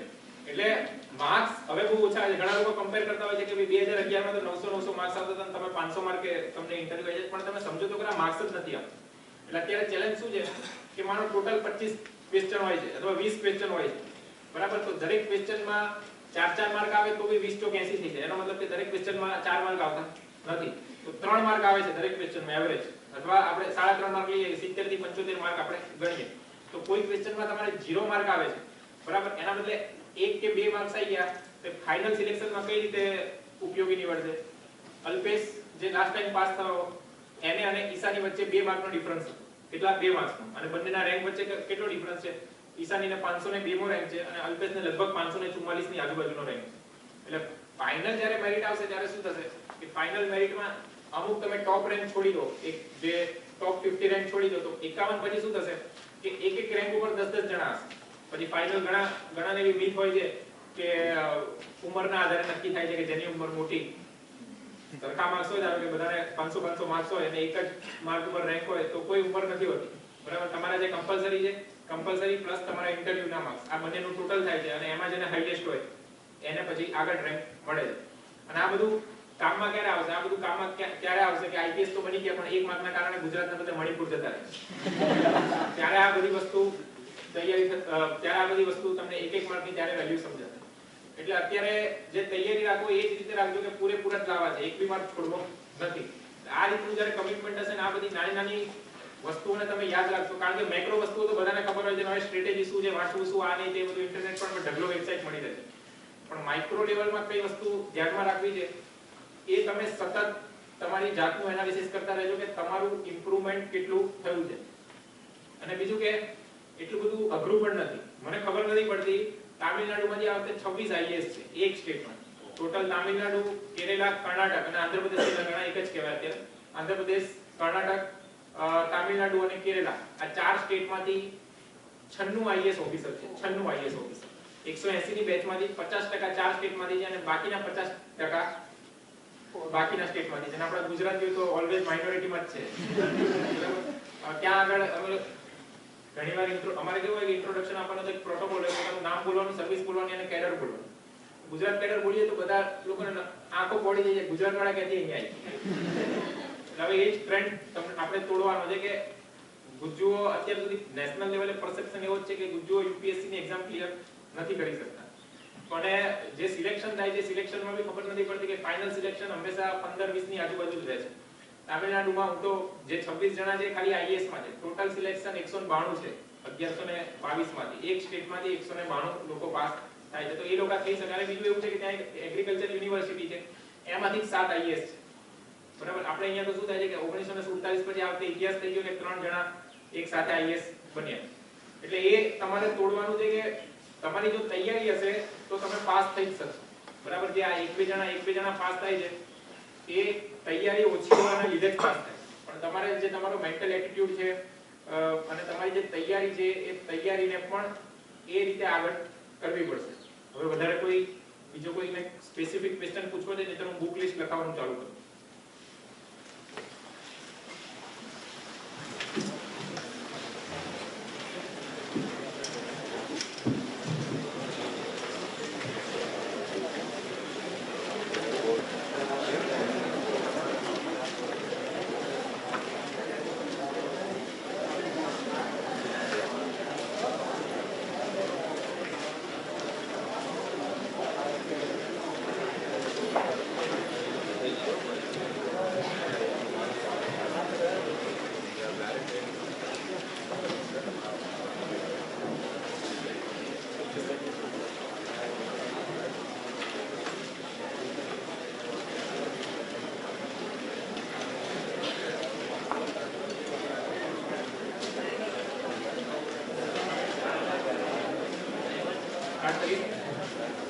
આખી બેચમાં કોઈ ક્વેશ્ચન નથી. એક્સ્ટ્રાઓર્ડિનરી બેચ આવી. આખી બસો રિસીવ કરવી પડે.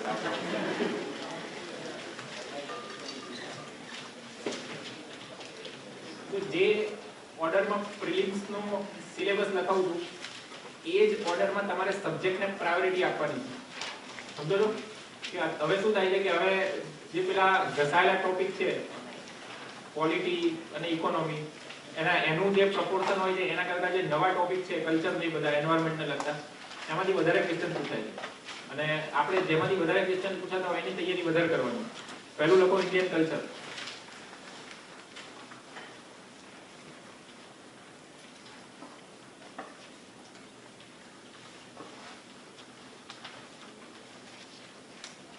એમાં Indian culture by Nitin Singhania. Nitin સિંઘાનિયાની એક બુક આવી ઇન્ડિયન કલ્ચર ઉપર. જો નીતિન સિંઘાનિયાની ઘણી બધી નોટ્સ પણ કદાચ જૂના વિદ્યાર્થીઓ પાસેથી તમને મળી રહેશે. પણ નોટ્સ કરતા આપણે એને 2-3 મહિના પહેલા એક બુક પબ્લિશ કરી છે, એમેઝોન પર મળી રહેશે, મેં જોઈ હતી. લગભગ ઇંગ્લિશ મીડિયમમાં જ છે. એમાં A to Z બધું કવર થઈ જાય છે અને બહુ સારી રીતે કવર થાય છે. નીતિન સિંઘાનિયાની જે નોટ્સ છે એને જે કલ્ચર સારી રીતે સમજાવ્યું છે એટલું સારું કલ્ચર તમને કોઈ નહીં સમજાવી શકે. સ્પેક્ટ્રમ ની બધી બુક આવે છે પણ એમાં ખાલી ગોખવાનું જ થશે. એટલે કલ્ચરમાં નીતિન સિંઘાનિયાની જે બુક છે એમાં પહેલેથી છેલ્લે પાના સુધી વાંચી લેવાનું છે. એની બહાર લગભગ 90% ક્વેશ્ચન એ બુકમાંથી પૂછાય છે. એની બહારનો કોઈ ક્વેશ્ચન જતો નથી કારણ કે બહુ સારી બુક બને છે. અને બીજું કે કલ્ચર પણ ગોખવું ના પડે અને તમે લોજિકલ અન્ડરસ્ટેન્ડિંગ થી સમજી શકો એ રીતની એ બુક છે. બરાબર. એટલે એ બુક લઈ લેજો. પહેલું નીતિન સિંઘાનિયાની બુક, ક્લાસ નોટ્સ નહીં, બુક. બરાબર. પબ્લિશ બુક છે એની. सेकंड लखो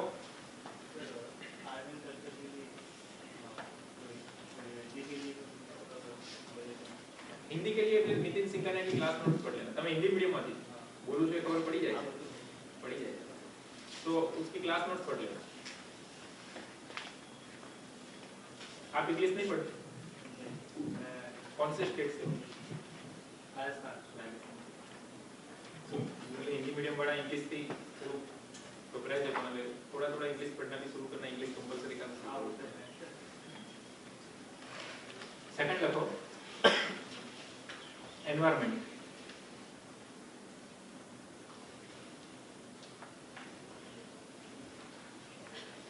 एनवायरनमेंट में સૌથી પહેલા NIOS हिंदी में मिल जाएगी NIOS तो खबर है ना बता सेकंड जीके टुडे ना मॉड्यूल्स 6 मॉड्यूल्स છે एनवायरनमेंट में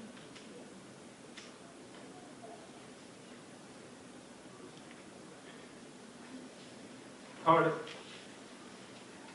एनवायरनमेंट ની ભગવદ ગીતા છે શંકર IAS શંકર IAS માં થોડું લેંગ્વેજ ટફ છે એટલે આ બંને વસ્તુ વાંચી લેશે કન્સેપ્ટ ક્લિયર હશે તો પછી સારી રીતે કરી શકશો અને ફોર્થ ન્યૂઝપેપર માં જે અપડેટ આવે છે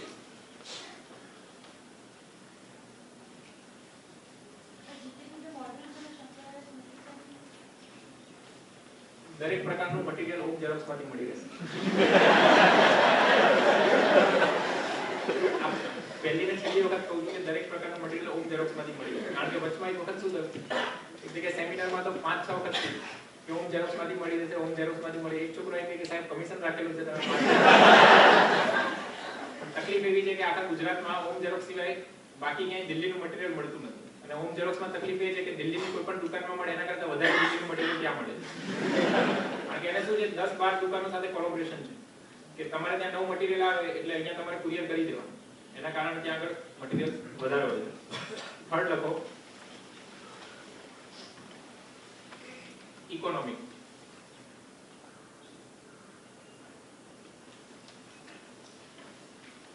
ઇકોનોમીમાં અત્યારે તો મૃણાલ સર લેક્ચર લે છે પણ મૃણાલ સરે જ્યારે ઇનિશિયલી એમની વેબસાઇટની શરૂઆત કરી ત્યારે લેક્ચર લેવાના બદલે પ્રેઝન્ટેશન સ્ટાઇલમાં એમની વેબસાઇટ અપડેટ કરતા હતા એટલે તમારે કરવાનું છે શું સૌથી પહેલા ઇકોનોમીની શરૂઆત કરો ત્યારે www.mrunal.org/economy આ પેજ ઉપર જજો એમાં લખ્યું હશે 10 pillars to pass the UPSC exam in reference of Indian economy A 10 pillars માં જશો એટલે પહેલો પિલર પર ક્લિક કરશો એટલે બીજી લગભગ 100 લિંક ખુલશે બરાબર એ બધી જેટલી લિંક છે જ્યારે 2011 થી એમની વેબસાઇટ શરૂ થઈ હતી એ 2011 થી શરૂ કરીને 2014 સુધી અપડેટેડ હતી કે જેટલી પણ પીપીટી છે એ પીડીએફ સ્ટાઇલમાં છે એ તમારે ડાઉનલોડ કરીને એનું કમ્પાઇલેશન કરવાનું વધારે નથી લગભગ 800 જેટલા પેજ છે 800 થી 1000 જેટલા પેજ છે બહુ ઈઝી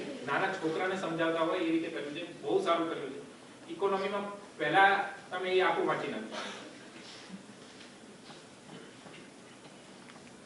અત્યારે લેક્ચર્સ ભરાય છે આ તે એ તૈયારી સાથે રાખજો કારણ કે અત્યારના જે લેક્ચર્સ છે થોડા કરંટ ઓરિએન્ટેડ ને એડવાન્સ છે જ્યારે અમે વેબસાઇટની શરૂઆત કરી હતી ત્યારે ઘણું બેઝિક થી સમજાવ્યું છે જો એક વખત એ બુક તમે વાંચી લેશો ને તમને પોતાને કોન્ફિડન્સ આવી જશે કે હવે મને ઇકોનોમી આવડે છે અને ઇકોનોમીના ક્વેશ્ચન્સ હું અપિયર કરી શકીશ પણ એક કમ્પાઇલેશન તમે સૌથી પહેલા વાંચી લેજો સેકન્ડ લખો એક બીજી બુક આવે છે રમેશ સિંહ કરીને આવે છે પણ એ હું સજેસ્ટ નથી કરતો મેં વાંચેલી છે એના કરતાં હિન્દી મીડિયમમાં જો તમે ગુજરાતીમાં અપિયર થતા હોય તો હિન્દી મીડિયમ એક સારી બુક છે લાલ એન્ડ લાલ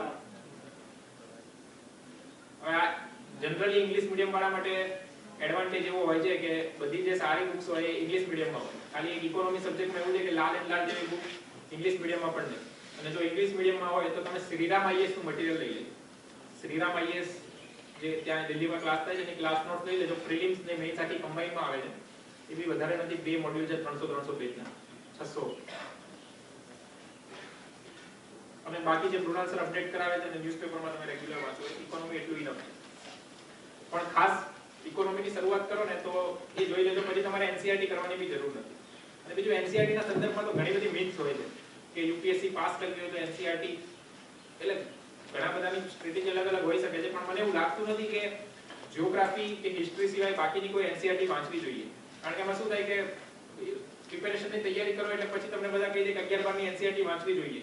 હવે એમાં 11 બારની એનસીઈઆરટી નાની નથી હોતી, ઘણી બધી મોટી હોય છે. એટલે પછી શરૂઆતનું એક વર્ષ તો એનસીઈઆરટી વાંચવામાં જ થઈ જાય અને પછી ખબર પડે કે બીજી કરતા એના કરતા માર્કેટમાં જે સારી એડવાન્સ બુક્સ મળે છે એ એડવાન્સ બુક્સથી એનસીઈઆરટી નો કક્ષામાં કવર થઈ જાય છે, પ્લસ આપણને એક્સ્ટ્રા નોલેજ મળે છે. એટલે ઇકોનોમીમાં એનસીઈઆરટી નહીં વાંચો તો મૃણાલ સરે જે લખેલું છે એમાં એલપીજી શા માટે થયું, કઈ રીતે થયું, કઈ સિચ્યુએશનમાં થયું, 1989માં કઈ પરિસ્થિતિ થઈ ગઈ હતી ને કેમ આપણે આઈએમએફ ની વાત સ્વીકારી, એ બધી જે કન્સેપ્ટ છે બધા કન્સેપ્ટ લગભગ ઇકોનોમીને લગતા ક્લિયર થઈ જશે. નેક્સ્ટ લખો ક્વોલિટી.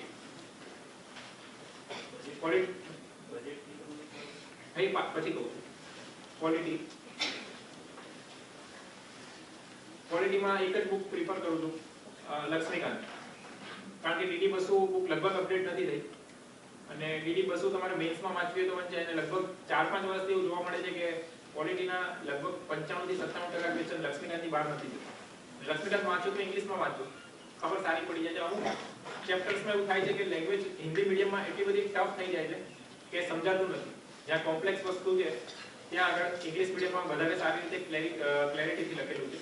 એટલે એમાં તમારે લક્ષ્મીકાંત એક બુક પ્રિલિમ્સ માટે ઇનફ. નેક્સ્ટ લખો હિસ્ટ્રી.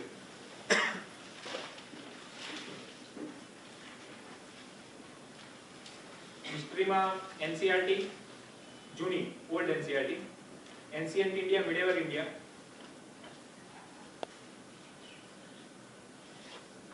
અને મોડર્ન ઇન્ડિયાની પણ 12મા ધોરણની જૂની તમારે વાંચવાની. પ્લસ શું છે કે એન્શિયન્ટ અને મિડેવલમાંથી એક બે ક્વેશ્ચન જ પૂછાય છે. હિસ્ટ્રીના ધારો કે 15 ક્વેશ્ચન હોય તો 11 ક્વેશ્ચન મોડર્નમાંથી જશે. એટલે મોડર્નમાં તમારે બીજી બુક વાંચવાની છે સ્પેક્ટ્રમ, આધુનિક ભારત કા ઇતિહાસ અથવા હિસ્ટ્રી ઓફ મોડર્ન ઇન્ડિયા એવું નામ છે. હું સ્પેક્ટ્રમ વાંચવાનું કેવું કહું, જેમાં બિપિન ચંદ્ર પણ આવે છે અને ગ્રોવર એન્ડ ગ્રોવર પણ આવે છે. ગ્રોવર એન્ડ ગ્રોવર ઓપ્શનલ માટે થઈ જાય છે, બહુ વધારે ઇન ડેપ્થ છે, જનરલ સ્ટડીમાં કામ નથી. બિપિન ચંદ્રમાં શું છે, બિપિન ચંદ્રમાં ફેક્ટ ઓછી છે, એનાલિસિસ વધારે છે, અને સ્પેક્ટ્રમમાં ફેક્ટ પણ છે અને એનાલિસિસ પણ છે. એટલે બિપિન ચંદ્ર વાંચશો ને તો થશે શું કે સ્પેક્ટ્રમ પ્રિલિમ્સ માટે વાંચવી જ પડશે. એના કરતા તમે સ્પેક્ટ્રમ જ વાંચો. જો બિપિન ચંદ્ર વાંચેલી હોય તો સ્પેક્ટ્રમ પણ વાંચી લેજો.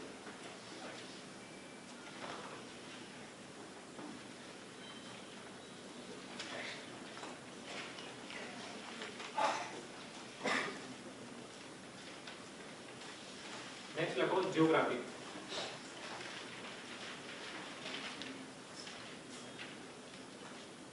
એમાં તમે તમારી રીતે કરી લેજો, કારણ કે હું જીઓગ્રાફીમાં સલાહ આપવા માટે લાયક વ્યક્તિ નથી.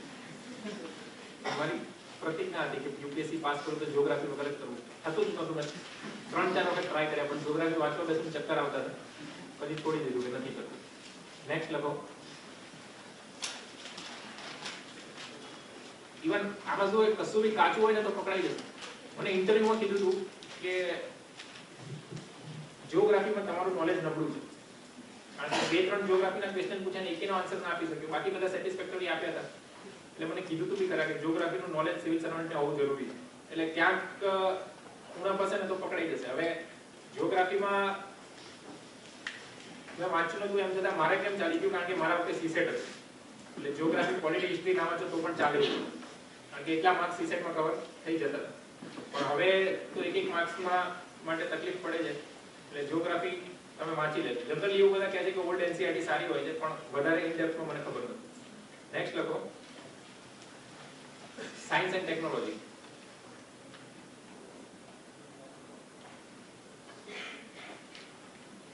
એમાં પહેલું લખો 8, 9, 10 ની નવી એનસીઈઆરટી. 50% ક્વેશ્ચન નવી એનસીઈઆરટી એટલે 8, 9, 10 એમાંથી પૂછાય છે. એમાંથી પણ 80% ક્વેશ્ચન બાયોલોજીના જ પૂછાય છે. એટલે કંટાળો આવતો હોય કે ફિઝિક્સ કેમેસ્ટ્રી નથી વાંચવું તો એટલીસ્ટ બાયોલોજીનું એક ચેપ્ટર ના છોડતા નવી એનસીઈઆરટી. હું તો એવી સલાહ આપું છું કે આખી બુક વાંચી નાખજો, 3 એનસીઈઆરટી. પણ તમને લાગતું હોય કે ફિઝિક્સ કે કેમેસ્ટ્રી નથી કરવું, અને કેમેસ્ટ્રીમાં પેલા રસાયણ ને બધું આવે તો ઇન ડેપ્થ ના જતા, સમીકરણો ને બધા આવે છે, ખાલી ઉપર છેલ્લું લેજો. પણ બાયોલોજી તમે આખું વાંચો. ફિઝિક્સમાં અમુક વખત એવું થાય છે કે એકાદ ક્વેશ્ચન સિદ્ધાંતને લગતો પૂછાઈ જાય છે. કેમેસ્ટ્રીમાં ક્યારેક કેમિકલનું નામ કેવું બહુ ભાગ્યે પૂછાય છે. તો ફેટી એસિડ એક વખત પૂછાતો અને એક વખત સોડિયમ બાયકાર્બોનેટ જો પૂછાઈ ગયું, એ રીતનું પૂછાય છે. પણ બાયોલોજીમાંથી એ લોકો ડેપ્થમાં ક્વેશ્ચન પૂછે. પછી લખો ઇનસાઇટ ઓન ઇન્ડિયાનું સાયન્સ એન્ડ ટેકનોલોજીનું compilation.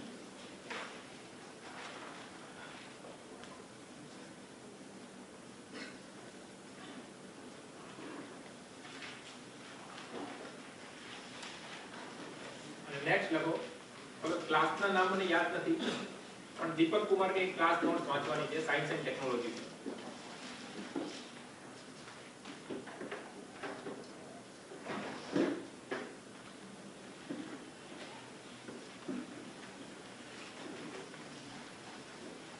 Insight of Indian compilation જરૂરી છે વાંચવું. હા શેમાં જીએસ એ શું છે? જીએસ ટીએમએચ ટાટા એ અશોક સિંહ સરે લખી છે. ટીએમએચ ની બુક મેરિડિયનમાં જે ક્લાસ લે છે, પણ ટીએમએચ ની બુક શું છે કે અશોક સિંહ સરે 2009 માં લખી છે, અને 2009 માં જે લેટેસ્ટ ટેકનોલોજી હતી નેનો ને એ બધું એમને નાખ્યું છે, પણ પછી એમને બુક અપડેટ નથી કરી, કારણ કે હવે તો પોલિટિક્સમાં કાફી એક્ટિવ છે, એમને ત્યાર પછી બુક અપડેટ નથી કરી. એટલે અશોક સિંહ ના વાંચો તો બી આ 8 નું 10 આ એક હજી લખો. સ્પેક્ટ્રમ હવે લ્યુસન્ટ જે આવે છે, લ્યુસન્ટ એ 10 પેજ છે. ખબર નહીં યુપીએસસી ને એમાંથી 2-3 ક્વેશ્ચન પૂછવાની ટેવ પડી ગઈ છે બાયોલોજીના સંદર્ભે, એટલે એ ખાસ વાંચજો લ્યુસન્ટ નું. બાકી બધું ના વાંચો ચાલે, પણ જે એનું સાયન્સ વાળું જે પોર્શન છે એ સાયન્સ વાળું પોર્શન તમે જોઈ લેજો.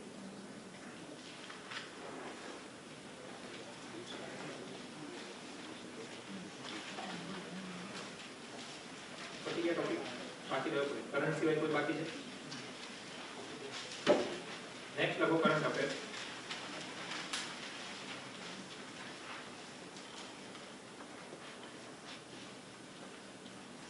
એમાં હિન્દુ આર્ટિકલ, હિન્દુ ન્યૂઝપેપર તમારે છૂટી જતા હોય હિન્દી મીડિયમ માટે, તો અભિવ્યક્તિ મેગેઝિન આવે છે, એ સારું હોય છે.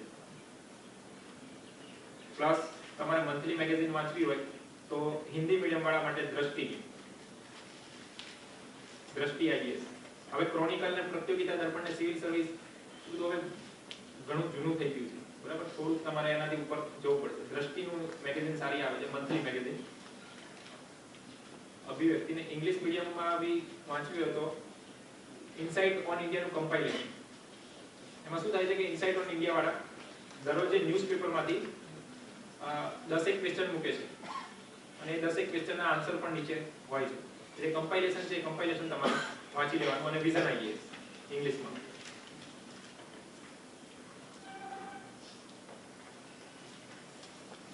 પણ એક ન્યૂઝપેપર વાંચતા હોય અને એક મેગેઝિન વાંચતા હોય તો ઇનફ છે. હવે લોકો એક્સ્ટ્રા રેડી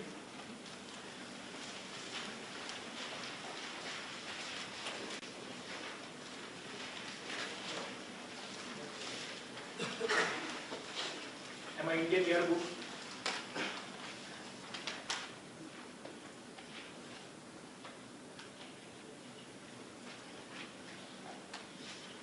સેકન્ડ ઇકોનોમિક સર્વે,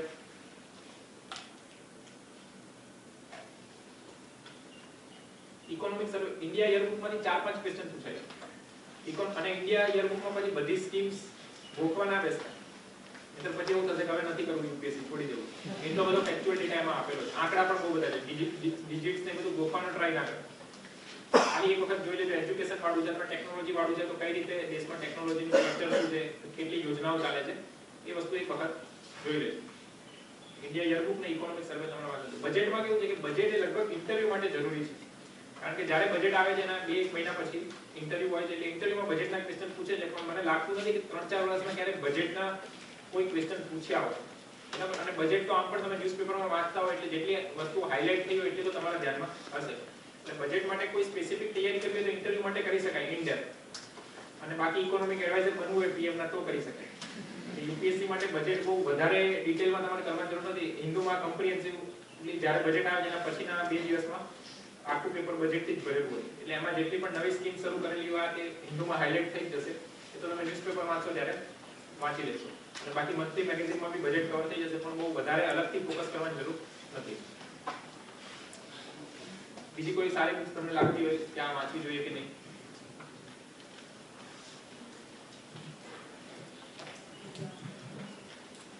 તમારી બેચમાં કોઈ બોલતું જ નથી, કેમ આવું? નહીં, નોલેજ માટેની પ્રિપેરેશન માટે. એ તો મેઇન્સમાં થશે ને, પ્રિલિમ્સ રિલેટેડ હોવું એ મેઇન્સમાં થવું જોઈએ. યોજના ગ્રુપ છે તો પ્રિલિમ્સ માટે પ્રિલિમ્સ રિલેટેડ કોઈ બુક તમને લાગતી હોય કે આ બુક હું વાંચું છું તો હવે આગળ ફર્ધર કન્ટિન્યુ કરવી જોઈએ કે ના કરવી જોઈએ? હિસ્ટ્રીમાં રાજીવ આયર સરે જે લખેલું છે લગભગ આ સ્પેક્ટ્રમ અને એની બહારનું કશું છે એના કરતા સ્પેક્ટ્રમ ચલો મેઇન્સ લખો હવે.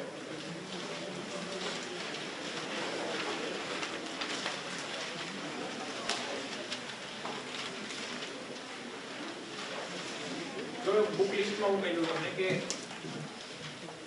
કોઈ પણ વ્યક્તિ એવું ક્યારેય ક્લેમ ના કરી શકે કે હું જે બુક લિસ્ટ આપું છું એ જ સાચી છે, બરાબર? પણ અમારું લગભગ 10 જણાનું ગ્રુપ હતું અને માર્કેટમાં જેટલી પણ બુક્સ મળે છે એ બધી અમે વાંચેલી છે અને પછી એનાલિસિસ કર્યા પછી જે અમારા બધાનો 3-4 વર્ષનો એક્સપિરિયન્સ છે અને એવું લાગે છે કે આ બુક્સ જો પહેલેથી જ વાંચી હોત તો સારું હોત અને આ બુક્સ સારામાં સારી છે એ બુક્સ તમને કહું.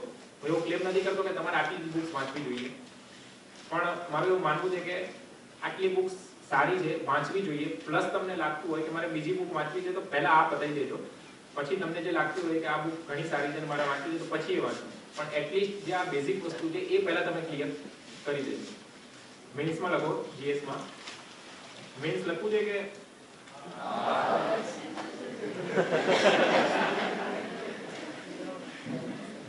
તમારે બેસવું લાવવું પડશે એવું થશે. પેપર 1 માં લખો સૌથી પહેલા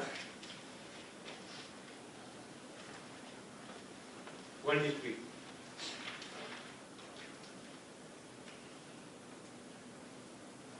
એમાં 2 બુક વાંચવાની છે. ઇન્ડિયન હિસ્ટ્રી બાય અર્જુન દેવ, જે વર્લ્ડ હિસ્ટ્રીની જૂની એનસીઈઆરટી હતી, જેમ ઇન્ડિયન હિસ્ટ્રીના ઓથર બિપિન ચંદ્ર છે, એમ વર્લ્ડ હિસ્ટ્રીના જૂની જે વર્લ્ડ હિસ્ટ્રી હતી એના ઓથર અર્જુન દેવ છે. અને અર્જુન દેવે હમણાં જ બુક પબ્લિશ કરી છે યુપીએસસી નો જે નવો સિલેબસ આવ્યો એના પછી, એટલે એમની એક બુક છે ઇંગ્લિશ અને હિન્દી મીડિયમ બંનેમાં મળે છે. એટલે વર્લ્ડ હિસ્ટ્રી બાય અર્જુન દેવ. અને બીજું લખો રજનીશ રાજસરનું મટીરીયલ સિંહાંત આઈએએસ.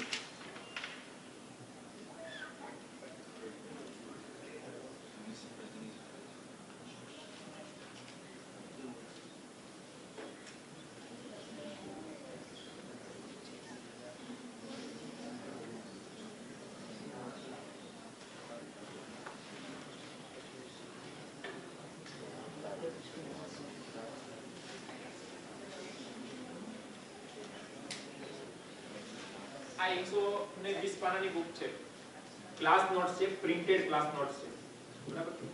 જો અર્જુન દેવ વાંચવાનો કંટાળો આવતો હોય તો આ પહેલા આ વાંચી લે, કારણ કે અત્યાર સુધી 3 વખત એક્ઝામ દેવાઈ. વર્લ્ડ હિસ્ટ્રીના 4 ક્વેશ્ચન હતા, ટોટલ 12 ક્વેશ્ચન હતા, 12 ક્વેશ્ચન આની અંદરના જ હતા, આની બહારનો ક્વેશ્ચન પડ્યો નથી અને એમનું એનાલિસિસ ઘણું સારું છે. એટલે પણ આમાં એક તકલીફ છે કે આ બુક છે ઇંગ્લિશ મીડિયમમાં નથી, હિન્દીમાં જ છે. એટલે જે લોકો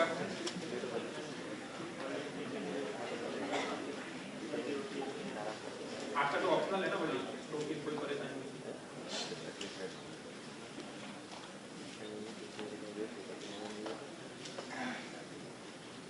ये माथुरवाड़ी बुक से बहुत डिटेल થઈ જશે, ये जनरल स्टडी में એટલું ડેપ્થ માં જતા નથી.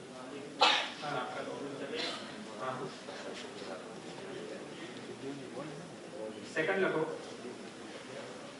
कल्चर.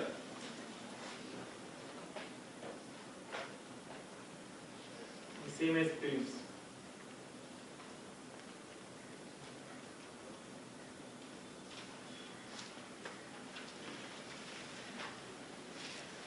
કલ્ચરના ક્વેશ્ચન બહુ ટફ પૂછાય છે મેઇન્સમાં. 2 ક્વેશ્ચન પૂછાય છે પણ થોડા ટફ હોય છે, જેમ કે અને લોકો પછી ગપ્પા પણ ખુલ્લા દિલથી મારે. એક જ્યારે બીજી મેઇન્સ હતી ત્યારે એક ક્વેશ્ચન પૂછાયો હતો, ત્રીજી મેઇન્સમાં ક્વેશ્ચન હતો કે નાલંદા યુનિવર્સિટી અને તક્ષશિલા યુનિવર્સિટીના સંદર્ભમાં કોઈ ક્વેશ્ચન હતો કે નાલંદા યુનિવર્સિટી બિહારમાં છે અને તક્ષશિલા અત્યારે હાલના પાકિસ્તાનવાળા પાર્ટમાં.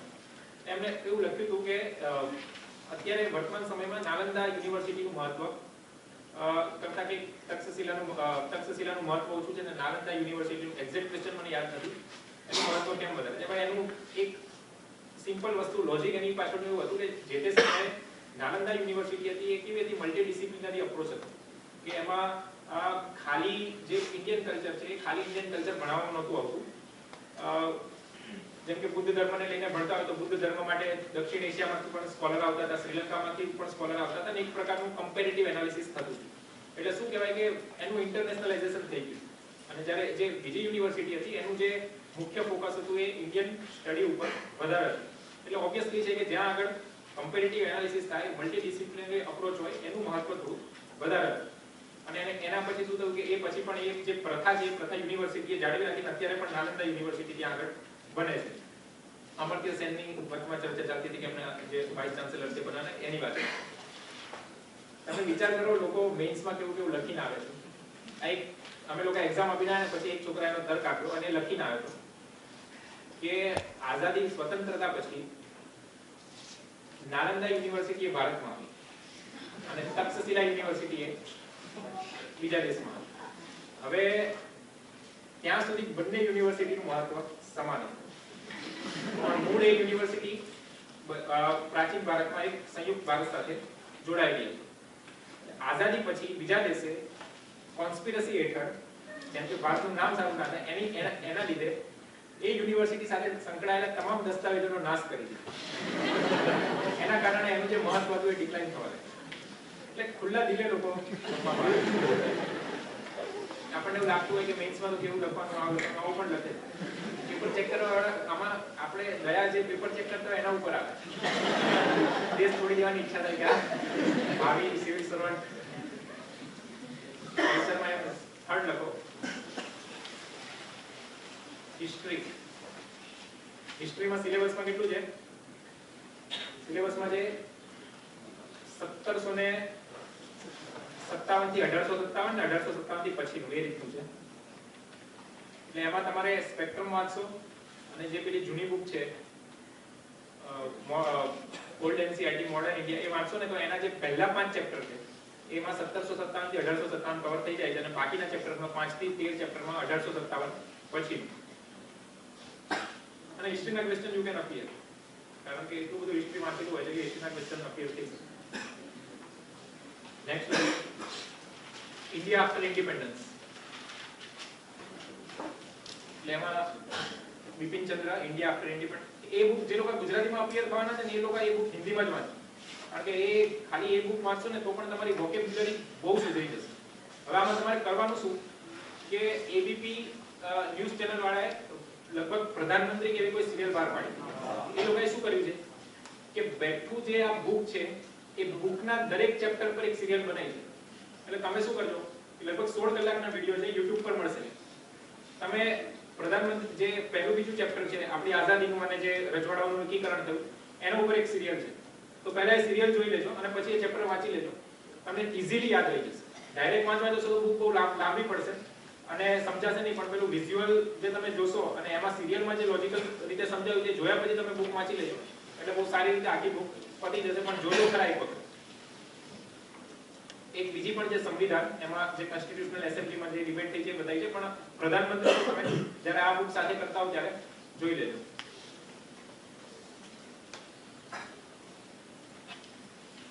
આ હિસ્ટ્રીનો પોર્શન પૂરો થયો. હવે નેક્સ્ટ છે સોશિયોલોજી.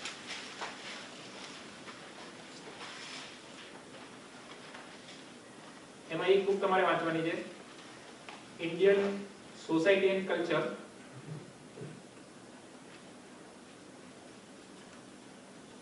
એ દ્રષ્ટિ આઈએએસ.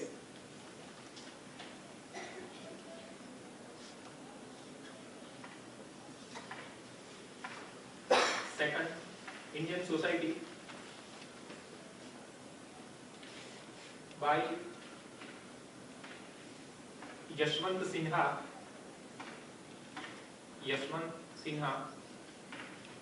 નિશ્ચય એકેડમી. નિશ્ચય સરનું નામ યશવંત સિન્હા સર છે. એકેડમી જે એમની ક્લાસ છે એ નિશ્ચય એકેડમી છે. બંને પ્રિન્ટેડ ક્લાસ નોટ્સ છે.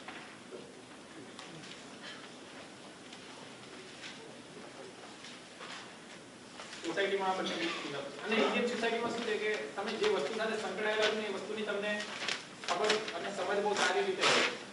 એટલે જનરલી આપણે ઇન્ડિયન સોસાયટીમાં જ મોટા થયા છીએ એટલે જો ક્વેશ્ચન પૂછાય ને તો અપિયર થઈ શકાશે, પણ જે કન્સેપ્ટ છે બેઝિક ગ્લોબલાઇઝેશનના સંદર્ભમાં અથવા સોસાયટીના સંદર્ભમાં જે એસેન્શિયલ કેરેક્ટરિસ્ટિક્સ છે અને બાકી જે સિલેબસને લગતા ટોપિક્સ છે એ ટોપિક્સ આમાં બંને બુકમાં કવર થઈ જશે. એટલે એક આઈડિયા આવી જશે તમને કે એક્ચ્યુઅલી આ ટોપિકમાં કઈ રીતનું લખવાનું છે. લખો યુપીએસસી માં સૌથી અગત્યનો પોઈન્ટ, અને આના વગર યુપીએસસી ક્લિયર નહીં થાય, વુમન એમ્પાવરમેન્ટ.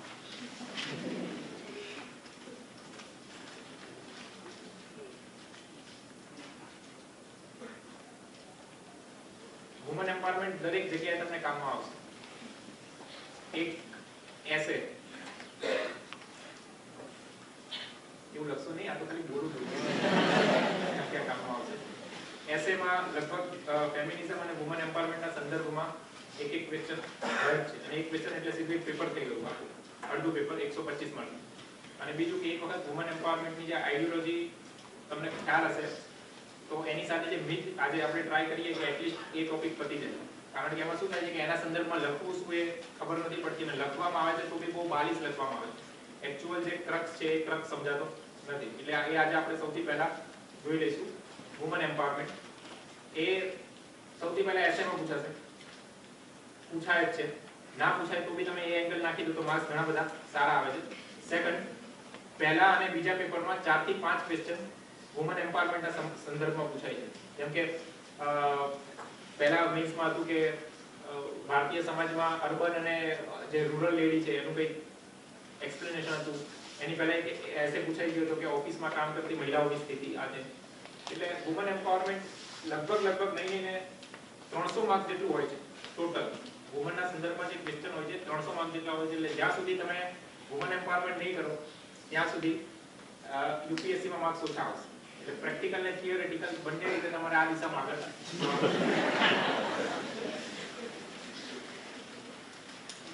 એમાં આ તો આજે આપણે ચલાવી લઈશું વુમન એમ્પાવરમેન્ટ. એના બુક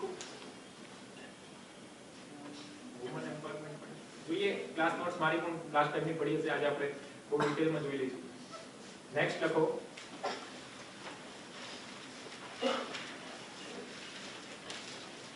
જીઓગ્રાફી.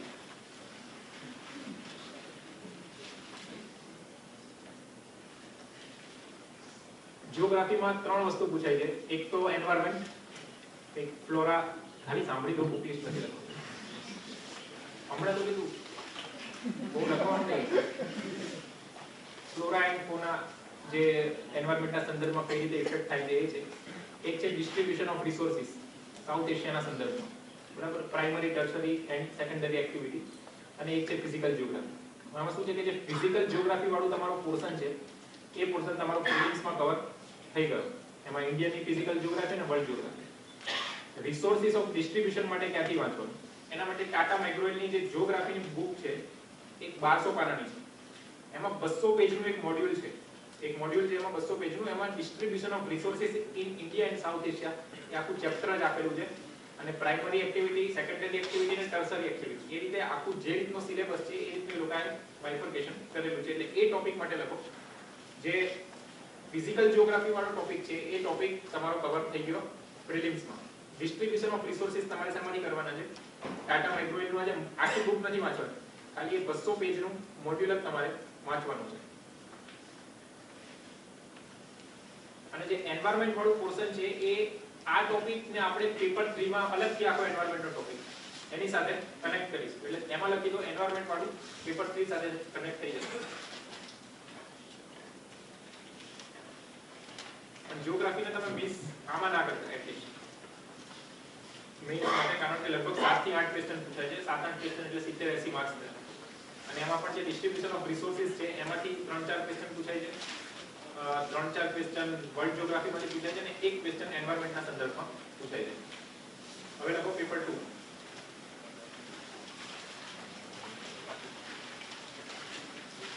આમાં હવે કોઈ બીજો ટોપિક બાકી રહ્યો? સિલેબસ વાંચેલો છે? નહીં, નથી બાકી. જો પેપર 2 માં શરૂઆતના આમાં મેઇનલી આ પેપર શું છે? મેઇનલી આ પેપર 2 ભાગમાં વહેંચાયેલું છે. એક ક્વોલિટી વાળો ભાગ છે અને એક ભાગ ક્વોલિટી ઇન્ડિયન ગવર્નન્સ એ બધું કોન્સ્ટિટ્યુશન માં આપણે લઈએ અને એક ભાગ છે ઇન્ટરનેશનલ રિલેશન. બ્રોડ ટર્મમાં આ પેપર બે ભાગમાં વહેંચાયેલું છે. તો જે ક્વોલિટી વાળો ભાગ છે એમાં ઇન્ડિયન ગવર્નન્સ, કમ્પેરેટિવ, કોન્સ્ટિટ્યુશન આ છે બધું છે.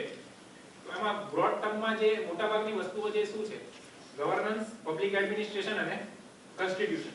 એટલે આમાં શું છે કે ટોપિક વાઇઝ એ લોકોએ અલગ અલગ બાયફર્કેશન આપેલા છે, પણ મેઇનલી આ ત્રણ ટોપિકની અંદર જ એ આખો જે સિલેબસ છે 5-10 પોઈન્ટ છે કવર થાય છે.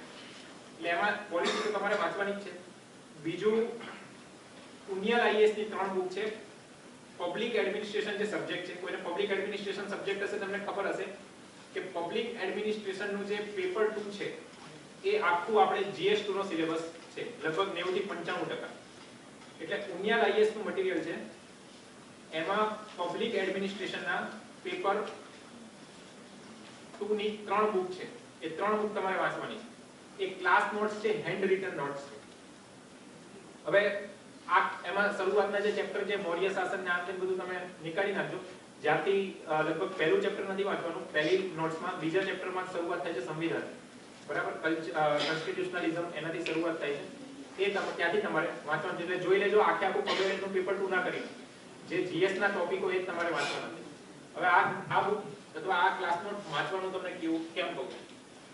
કારણ કે આમાં આ ક્લાસ નોટ્સમાં જે લખેલું છે એ તમને આન્સર રાઇટિંગમાં બહુ ઉપયોગી થશે.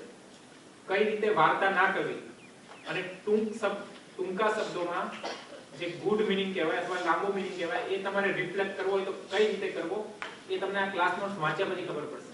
તમે ખાલી એના એક એક વાક્યો ઉપર ક્યારેક વાંચતા હો ત્યારે ફોકસ કરજો કે 2 લાઈનના વાક્યમાં ઘણું બધું કહી દીધું હશે.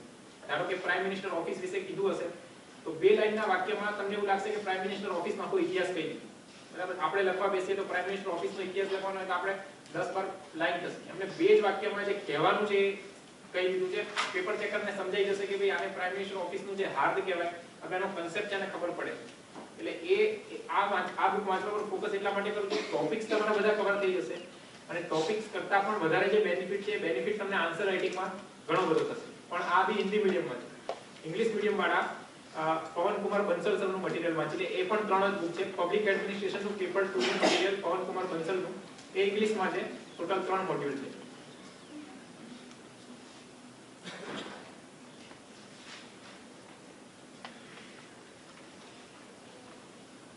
કારણ કે ઉનિયાલને આ જે પવન કુમાર સરનું મટીરીયલ જે તમે વાંચી લેશો ને પછી એડમિનિસ્ટ્રેશનને લગતા જે એનાલિટિકલ ક્વેશ્ચન પૂછાય છે ને એ એનાલિટિકલ ક્વેશ્ચન તમને આવડશે. જે લક્ષ્મીકાંતની બુક છે, લક્ષ્મીકાંતની book totally fact base book છે. એટલે ડાયરેક્ટ ફેક્ટ પૂછાઈ જાય કે ભાઈ મૂળભૂત ફરજો કેટલી છે આપણી, જે 2008માં મેઇન્સમાં ક્વેશ્ચન પૂછાય એ રીતનું પૂછાઈ જાય તો તમે લખી શકશો, બરાબર. પણ એની પાછળનું જે એનાલિસિસ છે કે ભાઈ પ્રાઇમ મિનિસ્ટર ઓફિસનું જે ઇવોલ્યુશન કેવી રીતે થયું, કઈ રીતે પ્રાઇમ મિનિસ્ટર ઓફિસ અને કેબિનેટ સેક્રેટરી વચ્ચે કોઓર્ડિનેશન કરવાની જરૂર છે, એ તમને લક્ષ્મીકાંતમાં નહીં મળે. લક્ષ્મીકાંતમાં એટલું તો મળશે કે પીએમઓ અને કેબિનેટ સેક્રેટરી શું છે, બધાનું સ્ટ્રક્ચર કઈ રીતે છે, પણ વર્તમાન સમયમાં કેમ એ બંને વચ્ચે કોઓર્ડિનેશન કરવાની જરૂર છે. 21st સેન્ચુરીમાં એક્ચ્યુઅલ ઇન્ડિયન એડમિનિસ્ટ્રેશને કામ શું કરવાનું છે, પોલીસ રિફોર્મ શું છે, 21st સેન્ચુરીમાં આપણને આઈપીએસ ઓફિસર્સની એક્ચ્યુઅલ જરૂર ક્યાં લાગે છે, આઈએએસ ઓફિસરની એક્ચ્યુઅલ જરૂર ક્યાં છે, એડમિનિસ્ટ્રેશનના સંદર્ભમાં જે નવા બ્યુરોક્રેટ્સ આવે છે, ડેમોક્રેસી એક આપણો સિલેબસ છે, role of civil servant in democracy. તો વર્તમાન જે લોકશાહી છે એમાં સિવિલ સર્વન્ટનો રોલ કયો છે એ બધું જે એનાલિસિસ છે એ તમને આ મટીરીયલમાંથી મળી રહેશે. નેક્સ્ટ લખો. હવે આ નાનું મટીરીયલ નથી, લગભગ 1200 પાનાનું મટીરીયલ છે. તમારા 8-10 ટોપિક એમાં કવર થઈ જશે. એક છે કમ્પેરેટિવ કોન્સ્ટિટ્યુશન એનાલિસિસ, બરાબર, કે ભારતનું જે બંધારણ છે એ આપણે વિશ્વના બીજા દેશો સાથે સરખાવવાનું છે. એટલે હવે આમાં એવું નહીં થાય, ટોટલ તો જોવા જઈએ તો લગભગ 246 જેવા દેશો છે. બધાના કોન્સ્ટિટ્યુશન આપણે કરવા એવું નહીં જેવું કે ભાઈ ભારતનું અને ચીલી અથવા ભારત અને બલ્ગેરિયાનું કોન્સ્ટિટ્યુશન કમ્પેર કરવું. ક્વેશ્ચન પૂછાશે તો એ પૂછાશે કે ભાઈ ઐતિહાસિક દ્રષ્ટિએ જે મહત્વના કોન્સ્ટિટ્યુશન છે અને જેમાંથી આપણે ઇન્ડિયન સિસ્ટમનો ડેવલપ થયો એટલા કોન્સ્ટિટ્યુશન પૂછાશે તો કઈ કન્ટ્રીના કરવાના છે. એક તો યુનાઇટેડ કિંગડમ સૌથી અગત્યનું, કારણ કે અંગ્રેજો આપણા ઉપર 200 વર્ષ સુધી શાસન કરીને ગયા એટલે ઘણી બધી પદ્ધતિ આપણે એમની અપનાવેલી છે. United Kingdom, US, France, Germany, Japan અને ચાઇના.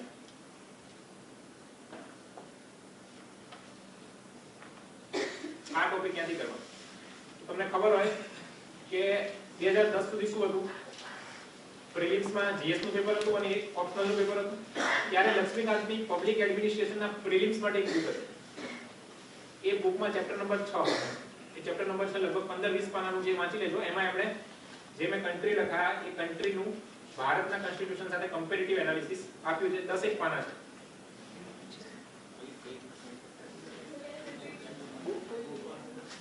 પબ્લિક એડમિનિસ્ટ્રેશન માટે લક્ષ્મીકાંતની એક બુક આવે છે. પબ્લિક એડમિનિસ્ટ્રેશન માટે પ્રિલિમિનરી એક્ઝામ જે તે સમય હતી ત્યારે આવતી હતી, બરાબર? અત્યારે માર્કેટમાં મળે છે. એ બુકનું ચેપ્ટર નંબર 6.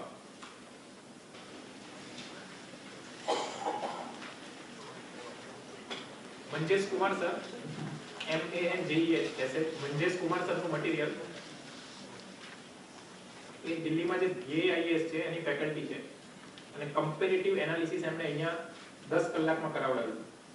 સ્પીપામાં અહીંયા જ આવ્યા હતા ભણવા માટે. બહુ સારું કરાવડાવ્યું હતું. એટલે જૂના કોઈ વિદ્યાર્થી પાસે એમને જે નોટ્સ લખાઈ હતી એ નોટ્સ તમે વાંચી લેજો. એમાં એમને એનાલિસિસ આખું બહુ વ્યવસ્થિત કરાવડાવ્યું હતું કે કઈ રીતે યુકે નો જે પ્રાઇમ મિનિસ્ટર છે અને ભારતનો જે પ્રાઇમ મિનિસ્ટર છે એ પાર્લામેન્ટરી લોકશાહી હોવા છતાં યુકે નો પ્રાઇમ મિનિસ્ટર મજબૂત છે કમ્પેરેટિવલી ઇન્ડિયન પ્રાઇમ મિનિસ્ટર. એવી કઈ કોન્સ્ટિટ્યુશનલ સિસ્ટમ છે કે જે આખું એનાલિસિસ છે, પાર્ટી સિસ્ટમ કઈ રીતે ચાલે છે યુકે ને ઇન્ડિયામાં, એમને એનાલિસિસ કરાયું હતું.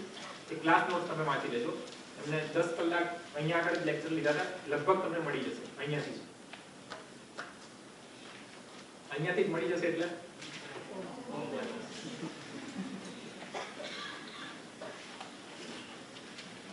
નેક્સ્ટ લખો. હવે બીજું છે પ્રેશર ગ્રુપ્સ છે, ગવર્નમેન્ટની સ્કીમ્સ ને બધું છે. ગવર્નમેન્ટની સ્કીમ્સમાં જનરલી શું છે કે સ્કીમ્સ તો ઘણી બધી ચાલતી હોય છે, પણ કેવું છે કે જેમ કે ગયા વખતે મુદ્રા બેંક છે, અટલ યોજના હતી, સ્માર્ટ સિટીની જે યોજના હતી, જનધન યોજના હતી, પછી જે નવી વીમા યોજના કરી હતી, એ બધી અગત્યની હતી. એટલે બધી યોજના તમારે કરવા જરૂર નથી. તમારા પ્રિપેરેશનના સમયમાં એક વર્ષમાં જે ચર્ચામાં રહેતી યોજના છે, ચર્ચામાં રહેતી યોજના જૂની પ્લસ જે નવી યોજના લોન્ચ થઈ હોય એ નવી યોજના, એટલી યોજનાઓ તમારે કરવાની છે. બહુ ડીપમાં ના જતા, કારણ કે યોજનાઓ કરવા જશો તો પછી 300-400 પેજનું મટીરીયલ એનું થઈ જશે. લગભગ 10-12 અથવા મેક્સિમમ 15 યોજનાથી વધારે યોજના તમારે નથી વાંચવાની. એ ખાલી તમે ન્યૂઝપેપર વાંચતા હશો ને એટલે તમને ખબર હશે. જેમ કે આ વખતે બજેટમાં કદાચ કોઈ નવી યોજના ચાલુ કરી હોય, પછી સરકાર કોઈ નવી યોજના ચાલુ કરે, તો જે યોજના ચર્ચામાં છે એ જ યોજના તમારે વાંચવાની. આમાં લખી જશું કે સેન્ટરની યોજનાઓ અને સ્ટેટની યોજનાઓ. તો પહેલા સેન્ટરની યોજનાઓ વાંચવા જાવ ને પછી બધા સ્ટેટની યોજનાઓ વાંચવા જાવ. તો સ્ટેટની યોજનાઓમાં કઈ યોજના વાંચવાની છે? તો સ્ટેટની યોજનાઓમાં ખાલી ધ હિન્દુમાં જો કોઈ યોજના આવે કે ભાઈ કર્ણાટક સ્ટેટની આ યોજના હતી ને ઘણી સારી હતી અને નેશનલ લેવલે રિફ્લેક્ટ કરવામાં આવે છે, તો ઓરિસ્સા ગવર્નમેન્ટની આ યોજના છે, એ જ કરવાની. કારણ કે પછી સેન્ટરની 300-400 પાના થાય ને, જેટલા આપણા રાજ્યો છે બધા રાજ્યોની કરવા જશે તો પછી 2000 પાનાનું મટીરીયલ તો યોજનામાં જ બની જશે. અને થશે શું કે પૂછાય છે ક્વેશ્ચન યોજનાઓનો, એક જ ક્વેશ્ચન પૂછાય છે. એટલે જેટલી ચર્ચામાં છે એટલી એ જ યોજનાઓ કરવાની છે. નેક્સ્ટ લખો. બીજા જે ક્વેશ્ચન છે પ્રેશર ગ્રુપ્સ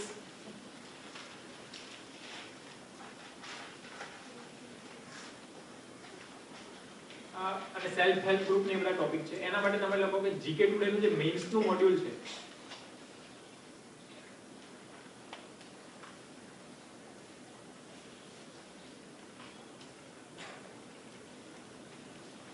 એ જીકે ટુડે નું મેઇન્સ નું મોડ્યુલ વાંચો. એમાં લગભગ 24માં કે 25માં નંબરનું જે પ્રેશર ગ્રુપ્સ અથવા 23માં નંબર, એ તમે જોઈ લેજો ને 27 મોડ્યુલ્સ છે. એમાંથી જે પ્રેશર ગ્રુપ ને લગતું હોય તો એ કરી નાખવાનું, સેલ્ફ હેલ્પ ગ્રુપ ને લગતું હોય તો એ કરી નાખવાનું. એ જે આખો ટોપિક છે એ ટોપિક તમારે, કારણ કે ટોપિક શું છે, પ્રેશર ગ્રુપ વાળો ટોપિક તમને બીજે ક્યાંયથી મળશે નહીં. એને જે કઈ રીતે પ્રેશર ગ્રુપ કામ કરે છે, પ્રેશર ગ્રુપના કેટલા પ્રકાર છે, ભારતમાં કઈ રીતે બાયફર્કેશન કરી શકાય, પ્રેશર ગ્રુપ સક્સેસ થયા છે કે નહીં, એ આખું એનાલિસિસ જીકે ટુડેમાં વ્યવસ્થિત રીતે આપેલું છે. એટલે એનું જે મેઇન્સનું મોડ્યુલ છે એ કરી નાખજો.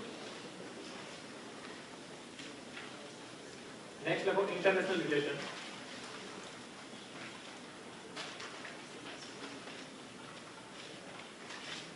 ઇન્ટરનેશનલ રિલેશનમાં કરંટ જ પૂછાય છે, બરાબર? બેઝિક નથી પૂછાતું કે ભાઈ 1947માં આપણે આઝાદ થયા એના પછી કયા રિલેશન હતા અથવા કઈ રીતે આગળ વધ્યા. એના માટે તમે 3 કરી નાખો. એક તો વાજીરામનું મટીરીયલ ઇન્ટરનેશનલ રિલેશન પર, બીજું Chokalingam sir rising academy, rising academy,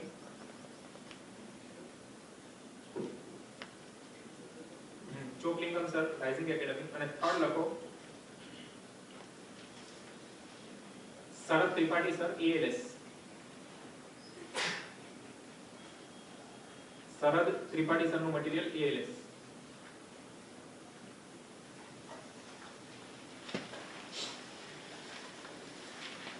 international રિલેશનમાં જનરલી એવું જોવા મળે છે કે છેલ્લા 2-3 વર્ષથી જ્યારથી નવી સ્કીમ્સ મેઇન્સમાં આવી છે ત્યાંથી કરંટના ક્વેશ્ચન જ પૂછાય છે. અને આ 3 તમે નોટ્સ વાંચી લેજો, જે અપડેટેડ હોય, લેટેસ્ટ જે નોટ આવ્યું માર્કેટમાં, એટલે તમારે ઇશ્યુ ક્લિયર થઈ જશે. એક રિપ્રેઝન્ટેશન ઓફ પીપલ એક્ટ છે 1951, તો એ 20 પેજનો એક્ટ છે આખો, એ તો ઇન્ટરનેટ પરથી ડાઉનલોડ કરીને તમે મળી જશે. બાકી કોઈ ટોપિક રહેશે આમાં?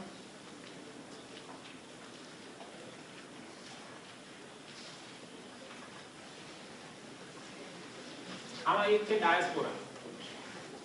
ઇન્ટરનેશનલ રિલેશનમાં એક કવર થાય છે ડાયસ્પોરા. તો ડાયસ્પોરામાં શું છે કે ઘણા બધા કન્ટ્રીઝમાં જે કેરેબિયન ડાયસ્પોરા 2011 માં પૂછાઈ ગયા. એટલે ડાયસ્પોરા કરો ને તો બહુ માઇક્રો લેવલે ના જતા. કે બ્રાઝિલમાં જોવા જાવ તો બ્રાઝિલમાં ઘણું ઓછું પ્રતિનિધિત્વ છે કમ્પેરેટિવ ટુ અધર સ્ટેટ્સ. તો એના કરતા જ્યાં આગળ US માં છે, UK માં છે, યુરોપિયન કન્ટ્રીમાં છે, પછી આફ્રિકન સ્ટેટમાં છે, એ કન્ટ્રીના ડાયસ્પોરા થોડા જોઈ લેજો કે ત્યાં આગળ કઈ રીતે કામ થાય છે. અથવા ડાયસ્પોરાનું શું છે કે આજે નોટ્સ લખાય ને એમાંથી એક જ નોટ્સમાં તમને ડાયસ્પોરાનું મટીરીયલ મળી રહેશે. પણ હજી સુધી લાસ્ટ ટાઈમ બી નહોતો, હજી સુધી ડાયસ્પોરાનો કોઈ ક્વેશ્ચન પૂછાયો નથી.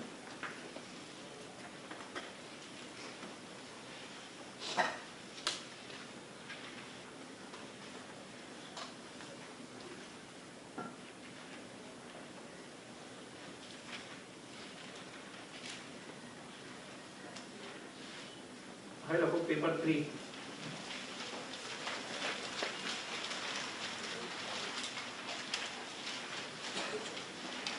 એમાં પહેલું ઇન્ડિયન ઇકોનોમી.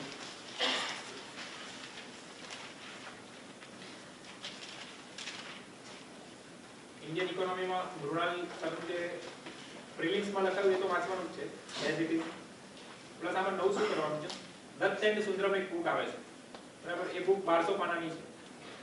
તમારે શું જોવાનું કે ઇકોનોમીમાં એક ટોપિક છે ઇન્ફ્રાસ્ટ્રક્ચર, તો દત્ત એન્ડ સુંદરમમાં એક ચેપ્ટર છે ઇન્ફ્રાસ્ટ્રક્ચર, બરાબર? જેટલા ટોપિક છે એના સંદર્ભમાં એટલા જ ચેપ્ટર દત્ત એન્ડ સુંદરમમાં આપેલા છે, એટલા જ ચેપ્ટર કરવાના છે. લગભગ 1200 પાનાની બુકમાંથી 150 થી 200 પેજ જ વાંચવાના છે. આખી બુક ના વાંચી લે, એટલો સમય પણ નથી. પણ એ દત્ત એન્ડ સુંદરમમાંથી સિલેક્ટેડ ટોપિક્સ જેટલા સિલેબસમાં રિફ્લેક્ટ થાય છે એટલા તમારે એ બુકમાંથી વાંચવાના છે. બાકી તમે હિન્દુને વાંચતા હશો એટલે તમારું એનાલિસિસ અને કરંટ અપડેટ રહેશો એટલે ઇકોનોમીમાં વાંધો નહીં આવે. હવે બીજો એક ટોપિક છે એનિમલ રિયરિંગ અને લેન્ડ રિફોર્મ્સ અને એ બધા સંદર્ભમાં. પછી સબસિડી હોવી જોઈએ કે ના હોવી જોઈએ, એગ્રીકલ્ચરમાં જે સબસિડી આપવામાં આવે છે એમાં સમસ્યાઓ શું છે, એને લગતો એક આખો ટોપિક છે. હવે એના માટે આ બુક વાંચવી જ પડશે. અને તકલીફ એવી છે કે એ બુક ઇંગ્લિશ મીડિયમમાં નથી, બરાબર? એટલે જે લોકો ઇંગ્લિશ મીડિયમમાં છે ને એ લોકો એમના હિન્દી મીડિયમ વાળા જે ફ્રેન્ડ્સ હોય એ વાંચી લે, પછી એમની જોડે સમજી લેજો. કારણ કે શું છે, આનાથી વધારે સ્ટાન્ડર્ડ બુક આ ટોપિક માટે તમને નહીં મળે. કાઉન્સિલ IAS ની બુક છે, ક્લાસ નોટ્સ છે, રામેશ્વર સર, ઇન્ડિયન ઇકોનોમી અથવા ભારતીય અર્થવ્યવસ્થા, એવું ક્લાસ નોટ્સ પર લખેલું છે, હેન્ડ રિટન નોટ્સ હશે. પણ આ બુક વાંચી જ લેજો. Council IAS, COUNCIL, council IAS, Rameshwar sir.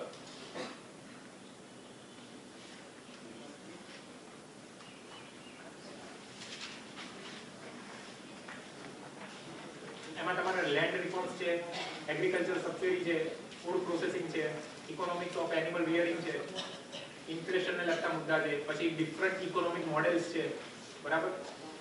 CN Vakil model, Brahmananda model, Mahalanobis model, Nehru model, એ બધા જે ઇકોનોમીના મોડેલ છે આમાં કવર થઈ જશે. અને આનાથી સ્ટાન્ડર્ડ બુક્સ હજી સુધી આ ટોપિક માટે નથી.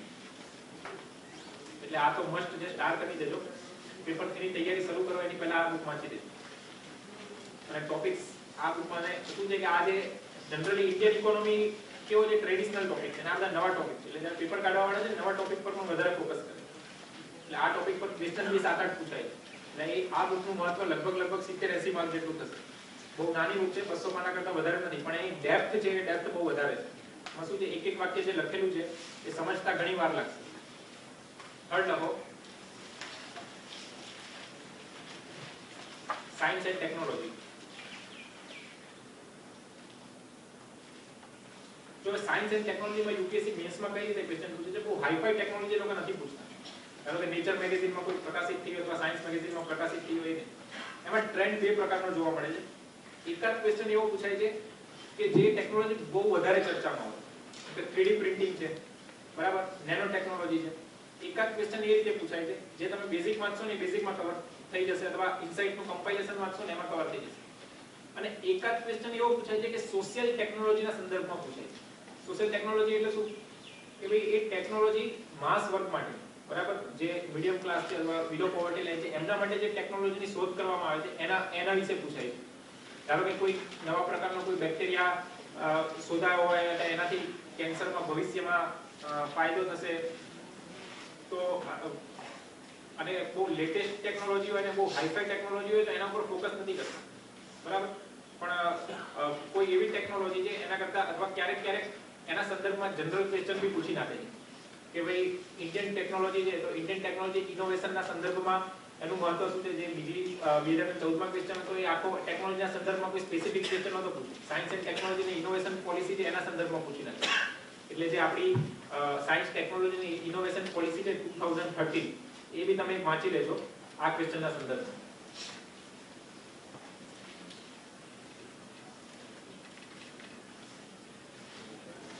એટલે આમાં શું વાંચવાનું, એક તો જે આપણે પ્રિલિમ્સ નું છે અને ઇનસાઇટ નું કમ્પાઇલેશન આવે છે વાંચશો ઇનફ છે. અને આ જે સાયન્સ એન્ડ ટેકનોલોજીના સંદર્ભમાં પછી જે યોજનામાં સ્પેસિફિક ઇશ્યુ આવે છે આઈટી ને લગતા અથવા એન્ટરટેનમેન્ટ ઇન્ડસ્ટ્રીને લગતા, કે કઈ રીતે દેશમાં ટેકનોલોજીના સંદર્ભમાં શું વિકાસ છે અથવા સ્પેસના સંદર્ભમાં, તો ઇશ્યુ આખો વાંચી લેવાનો. એટલે જે બ્રોડ સ્પેક્ટ્રમ છે બ્રોડ સ્પેક્ટ્રમ તમારું કવર થઈ જશે. જેમ કે ન્યુક્લિયર ટેકનોલોજી છે એમાં પેસિવ જે થર્ડ જનરેશન કહેવાય છે, અત્યારે કહેવાય છે ને કે અત્યારના ન્યુક્લિયર રિએક્ટર સેફ છે, તો એ થર્ડ જનરેશન ન્યુક્લિયર રિએક્ટર કહેવાય છે. તો ફુકુશીમા જે જાપાનમાં થયું એ સેકન્ડ જનરેશન રિએક્ટર હતું. સેકન્ડ જનરેશન રિએક્ટર અને થર્ડ જનરેશન રિએક્ટર વચ્ચે શું ડિફરન્સ છે? સેકન્ડ જનરેશન રિએક્ટર કેવું હતું, એક્ટિવ સિસ્ટમ હતી. હવે જે સિસ્ટમ આવે છે કે જે પેસિવ સિસ્ટમ છે. જનરલી કેવું હોય કે ન્યુક્લિયર રિએક્ટર ફેલ ક્યારે થાય, ન્યુક્લિયર રિએક્ટરમાં સૌથી વધારે અગત્યની વસ્તુ શું છે, કુલન્ટ. કારણ કે અંદરથી એટલી બધી ગરમી નીકળતી હોય જેને ઠંડી પાડવામાં ના આવે તો આગ લાગી જાય. હવે એક્ટિવ સિસ્ટમમાં શું હતું જાપાનમાં, કે જાપાનના જે ન્યુક્લિયર રિએક્ટર હતા એ સેકન્ડ જનરેશનના હતા. એટલે ત્યારે શું થયું, એક્ટિવ રિએક્ટર એટલે શું કે એની જે કુલન્ટ સિસ્ટમ હોય ને ઇલેક્ટ્રિસિટી સિસ્ટમ પર આધારિત હોય. કે ભાઈ ઇલેક્ટ્રિસિટી સપ્લાય થાય ને માનો ફોર એક્ઝામ્પલ આપણે હાઇપોથેટિકલ સિચ્યુએશન ની જાય કે મોટા એસી ચાલતા હોય એના કારણે ઠંડુ પડતું હોય, પણ થયું શું કે અચાનક સુનામી આવ્યું એટલે ઇલેક્ટ્રિસિટી સપ્લાય બંધ થઈ ગયો. ઇલેક્ટ્રિસિટી સપ્લાય બંધ થઈ ગયો એટલે શું થયું કે જેનું કુલન્ટ હતું એ કુલન્ટ બંધ થઈ ગયું, અને કુલન્ટ બંધ જેવું પડી ગયું શું થયું કે રિએક્ટરમાં આગ લાગી ગઈ. આ થઈ એક્ટિવ સિસ્ટમ. હવે જે થર્ડ જનરેશન રિએક્ટર આવે છે ને, થર્ડ જનરેશન રિએક્ટર એક્ટિવ ની પેસિવ સિસ્ટમ વાળા આવે. એક્ટિવ સિસ્ટમ તો હોય જ છે, સાથે સાથે પેસિવ સિસ્ટમ. પેસિવ સિસ્ટમ એટલે શું કે કોઈ પર્ટિક્યુલર કોઈ ઇલેક્ટ્રોમેગ્નેટિક ફોર્સ ઉપર એ લોકો કામ ના કરતા. કઈ રીતે, માનો કે આ આપણું રિએક્ટર છે અને આ રિએક્ટર ઉપર તમે આ રીતે ઉપર ધાબુ ચણી નાખો અને અંદર નીચે હોલ રાખો અને કન્ટિન્યુઅસલી ઉપરથી પાણી પડતું હોય, તો પાણી પડશે તો શું થશે, પાણી તો ગુરુત્વાકર્ષણ બળના આધારે પડશે. એક્ટિવ સિસ્ટમ તો કામ કરે જ છે, પણ જો ધારો કે સુનામી આવ્યું તો સુનામી આવ્યું તો ગમે તેટલું ડેમેજ કરશે, પણ જે ગ્રેવિટેશનલ ફોર્સ છે, ગ્રેવિટેશનલ ફોર્સને તો એ સ્ટોપ નથી કરી શકવાનો. એટલે આ સિસ્ટમ કઈ થઈ, પેસિવ સિસ્ટમ. એટલે એ થોડાક જે ડિફરન્સ છે ઇન્ડિયાના જે ન્યુક્લિયર ટેકનોલોજી છે એના 3 સ્ટેજ છે. પહેલું છે પ્રેશરાઇઝ વોટર, બીજું છે રિસાયકલિંગ, અને ત્રીજું જે હવે આવ્યું છે જે મટીરીયલ છે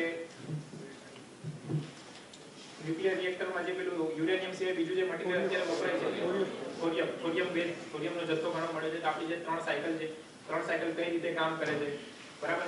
એનરિચમેન્ટના સંદર્ભમાં ઘણા બધા ઇશ્યુ ચાલે છે, તો એનરિચમેન્ટ ટેકનોલોજીની એકચ્યુઅલી ઇન્ડિયાને જરૂર છે કે નહીં, આ બધા ઇશ્યુ તમે ન્યુક્લિયર રિએક્ટરના સંદર્ભમાં જોઈ લેજો.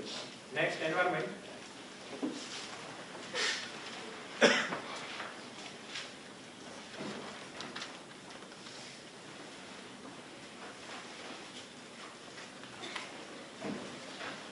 જો એન્વાયરમેન્ટમાં આમાં એક તો કરંટ ટોપિક કરવાના છે, જીકે ટુડે નું મોડ્યુલ અને જે શંકરની બુક છે ઇનફ છે એન્વાયરમેન્ટ માટે. પણ આમાં બીજું એક છે, એક નવો ટોપિક આ વખતે નાખ્યો છે, EIA એન્વાયરમેન્ટ ઇમ્પેક્ટ અસેસમેન્ટ. હવે જે EIA ની જે પોલિસી છે એ પોલિસી 2006 માં આપણા પર્યાવરણ મંત્રાલયે શરૂ કરી છે. એટલે તમારે કરવાનું શું છે, તમારે એન્વાયરમેન્ટ મિનિસ્ટ્રીની વેબસાઇટ પર જવાનું છે અને એમાંથી EIA ગૂગલમાં EIA એન્વાયરમેન્ટ મિનિસ્ટ્રી લખશો એટલે લગભગ 5-6 પાનાનું એક ડોક્યુમેન્ટ આવી જશે. પોલિસી શું છે, કઈ રીતે કામ કરે છે, કઈ રીતે લોકોને રિહેબિલિટ કરવામાં આવે છે, એ બધા ઇશ્યુ EIA ના સંદર્ભમાં તમને ક્લિયર થઈ જશે. એટલે ખાસ એ 4-5 પાનાનું જે ડોક્યુમેન્ટ છે ડોક્યુમેન્ટ જોઈ લેજો.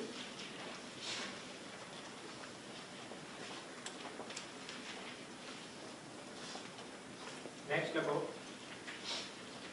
Internal security. આ મોસ્ટ ઇમ્પોર્ટન્ટ ટોપિક છે કારણ કે અત્યારે વર્તમાન સમયમાં દેશ માટે પણ આ સૌથી મોટો પડકાર છે અને નવો ટોપિક છે એટલે એમાંથી ક્વેશ્ચન બી ઘણા બધા પૂછવામાં આવે છે.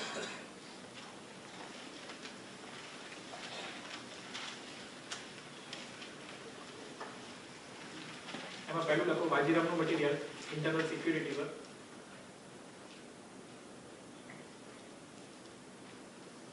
સેકન્ડ લખો મેરેડિયન અશોક સિંહ સરનું મટીરીયલ.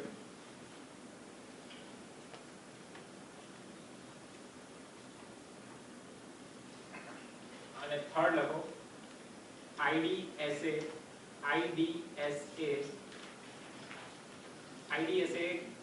ગવર્નમેન્ટ ઓફ ઇન્ડિયાનું થિંક ટેન્ક છે. IDSA મોનોગ્રાફ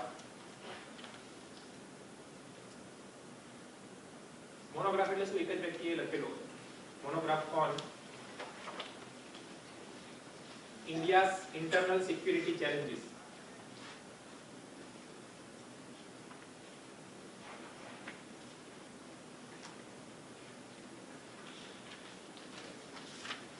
September 2013. જો હવે ઇન્ટરનલ સિક્યુરિટીને લગતા પ્રશ્નો છે ને એમાં બહુ મોટી અપડેટ ના થાય. અપડેટમાં શું થાય કે ધારો કે નક્સલવાદ તો ચાલુ જ આવે છે. અપડેટમાં શું થાય, અપડેટમાં એટલું આવે કે વર્તમાન સમયમાં ક્યાં આગળ હુમલા થયા અથવા ગવર્નમેન્ટની કઈ સ્ટ્રેટેજી છે, બાકી એ સમસ્યાનું મૂળ શું છે, સમસ્યાનું સમાધાન કરવું છે, લોંગ ટર્મ કેવા અપ્રોચ લેવા જોઈએ, એ બહુ લાંબા ગાળાની વસ્તુ છે. એટલે આમાં અપડેટેડ મટીરિયલ નહીં હોય તો ચાલશે. અને આ જે મોનોગ્રાફ કીધો, મોનોગ્રાફ એટલો બધો સારો છે કે તમને વાંચશો એટલે તમને ખબર પડશે કે ભારતમાં 1990 સુધી બોમ્બ ધડાકાને બધું નહોતું થતું શહેરી વિસ્તારમાં. કઈ પરિસ્થિતિ સર્જાઈ ગઈ 1990 પછી અચાનક અર્બન ટેરરિઝમનો કન્સેપ્ટ ઉદ્ભવ્યો. બરાબર. નક્સલિઝમના 3 ચરણ હતા. પહેલું જે ચરણ છે 1969 થી 75 સુધી થયું, બીજું ચરણ 75 થી 95 સુધી હતું, ત્રીજું ચરણ 95 થી 2016 એટલે વર્તમાન સમય સુધી છે. તો કેમ અલગ અલગ 3 ચરણ છે, 3 ચરણમાં બાયફર્કેશન શું છે, બરાબર, પછી અલગ અલગ 3 ચરણ કેમ ઉદ્ભવ્યા, એવી કઈ સમસ્યા નક્સલ પ્રોબ્લેમમાં સર્જાઈ ગઈ 1975 માં અને બીજા સ્ટેજમાં શિફ્ટ થવું પડ્યું, અને એવી કઈ સમસ્યા સર્જાઈ ગઈ 1995 પછી ટ્રાઇબલ એરિયામાં વધારે રિફ્લેક્ટ થઈ ગયું. એ બધા ટોપિક્સ આમાં કવર થશે. અને નેક્સ્ટ એક ટોપિક છે વેરિયસ સિક્યુરિટી ફોર્સિસ. તો વેરિયસ સિક્યુરિટી ફોર્સિસમાં તમારે જોઈ લેવાના જેટલા પણ સિક્યુરિટી ફોર્સિસ હોય એટલા. કયા સિક્યુરિટી ફોર્સિસ છે? એક તો આપણી પાસે ઇન્ડિયન ડિફેન્સ, આર્મી, નેવી અને એરફોર્સ. પછી પેરામિલિટરીમાં કયા? BSF. BSF ક્યાં આગળ છે? ક્યાં આગળ છે? પાકિસ્તાન અને બાંગ્લાદેશ. BSF. ચાઇના પાસે ITBP. મ્યાનમાર પાસે આસામ રાઇફલ્સ. નેપાળ અને ભૂટાન પાસે SSB. CISF, CRPF, NSG, IB, RO, NBDC. NBDC શું છે? NBDC તો બહુ ચર્ચામાં છે હમણાં. NBDC નું ફૂલ ફોર્મ પહેલું હું કહી દઉં, નેશનલ, પછી national gas defusing squad, bomb defusing, national bomb, national bomb, પછી national bomb data centre NSG હમણાં બનાવ્યું છે માનેસરમાં, એ લોકોનું હેડક્વાર્ટર છે NPDC national bomb data centre. એની પાછળના લોજિક છે કે કેમ છે. પછી NCDC national counter terrorism centre અસ્તિત્વમાં નથી પણ ચર્ચામાં છે. NIT national intelligence grid. Important કયા છે? આઈબી રો national bomb data centre, national counter terrorism centre અને NIA national investigation agency most important. મેરેડિયનની જે મેં તમને ક્લાસ નોટ્સ લખાઈ એમાં પાછળ એક એજન્સી એનું સ્ટ્રક્ચર શું છે, કઈ રીતે કામ કરે છે અને ચેલેન્જીસ શું છે અને ભવિષ્યમાં કેવો સ્કોપ છે, આ રીતનું સ્ટ્રક્ચર વાઇઝ મટીરીયલ આપેલું છે. એટલે ડિઝાસ્ટર મેનેજમેન્ટ. ડિઝાસ્ટર મેનેજમેન્ટમાં સારામાં સારું શું છે ખબર? જે લોકો જીપીએસસી ની તૈયારી કરતા હશે ને એમને ખબર હશે ગુજરાત ગવર્મેન્ટે એક મોડ્યુલ બહાર પાડ્યું છે આપત્તિ વ્યવસ્થાપન. કારણ કે ક્વેશ્ચન પૂછાશે તો ક્વેશ્ચન એવો જ પૂછાશે કે આવું ડિઝાસ્ટર થઈ ગયું ને એઝ અ ડીએમ અથવા એઝ અ એડમિનિસ્ટ્રેટર તમે કયા પગલાં લેશો. આપત્તિ વ્યવસ્થાપનમાં તો બધું છે કે ભારતમાં કયા કયા પ્રકારના ડિઝાસ્ટર છે, ડિઝાસ્ટરને કઈ રીતે બાયફર્કેટ કરી શકાય છે, બરાબર, કયા પ્રકારના ડિઝાસ્ટર થાય તો કેવા પ્રકારના પગલાં લેવા જોઈએ, ઘણું બધું ડિટેલમાં છે. યુપીએસસી નું એટલું બધું લેવલ નથી.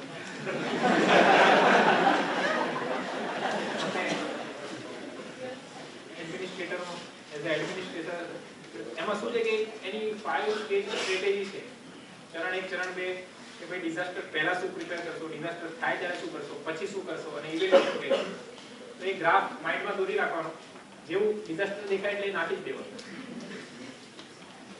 કારણ કે આમ હશે શું કે આમ ડિઝાસ્ટરનો જે ક્વેશ્ચન છે એકદમ છેલ્લો હોય છે, બરાબર, છેલ્લી 3 મિનિટમાં જ લખવાનો હોય. છેલ્લો ટોપિક છે ને એ જ ક્વેશ્ચન પૂછાય એટલે એ ક્વેશ્ચનમાં પણ ડિઝાસ્ટર જ થાય.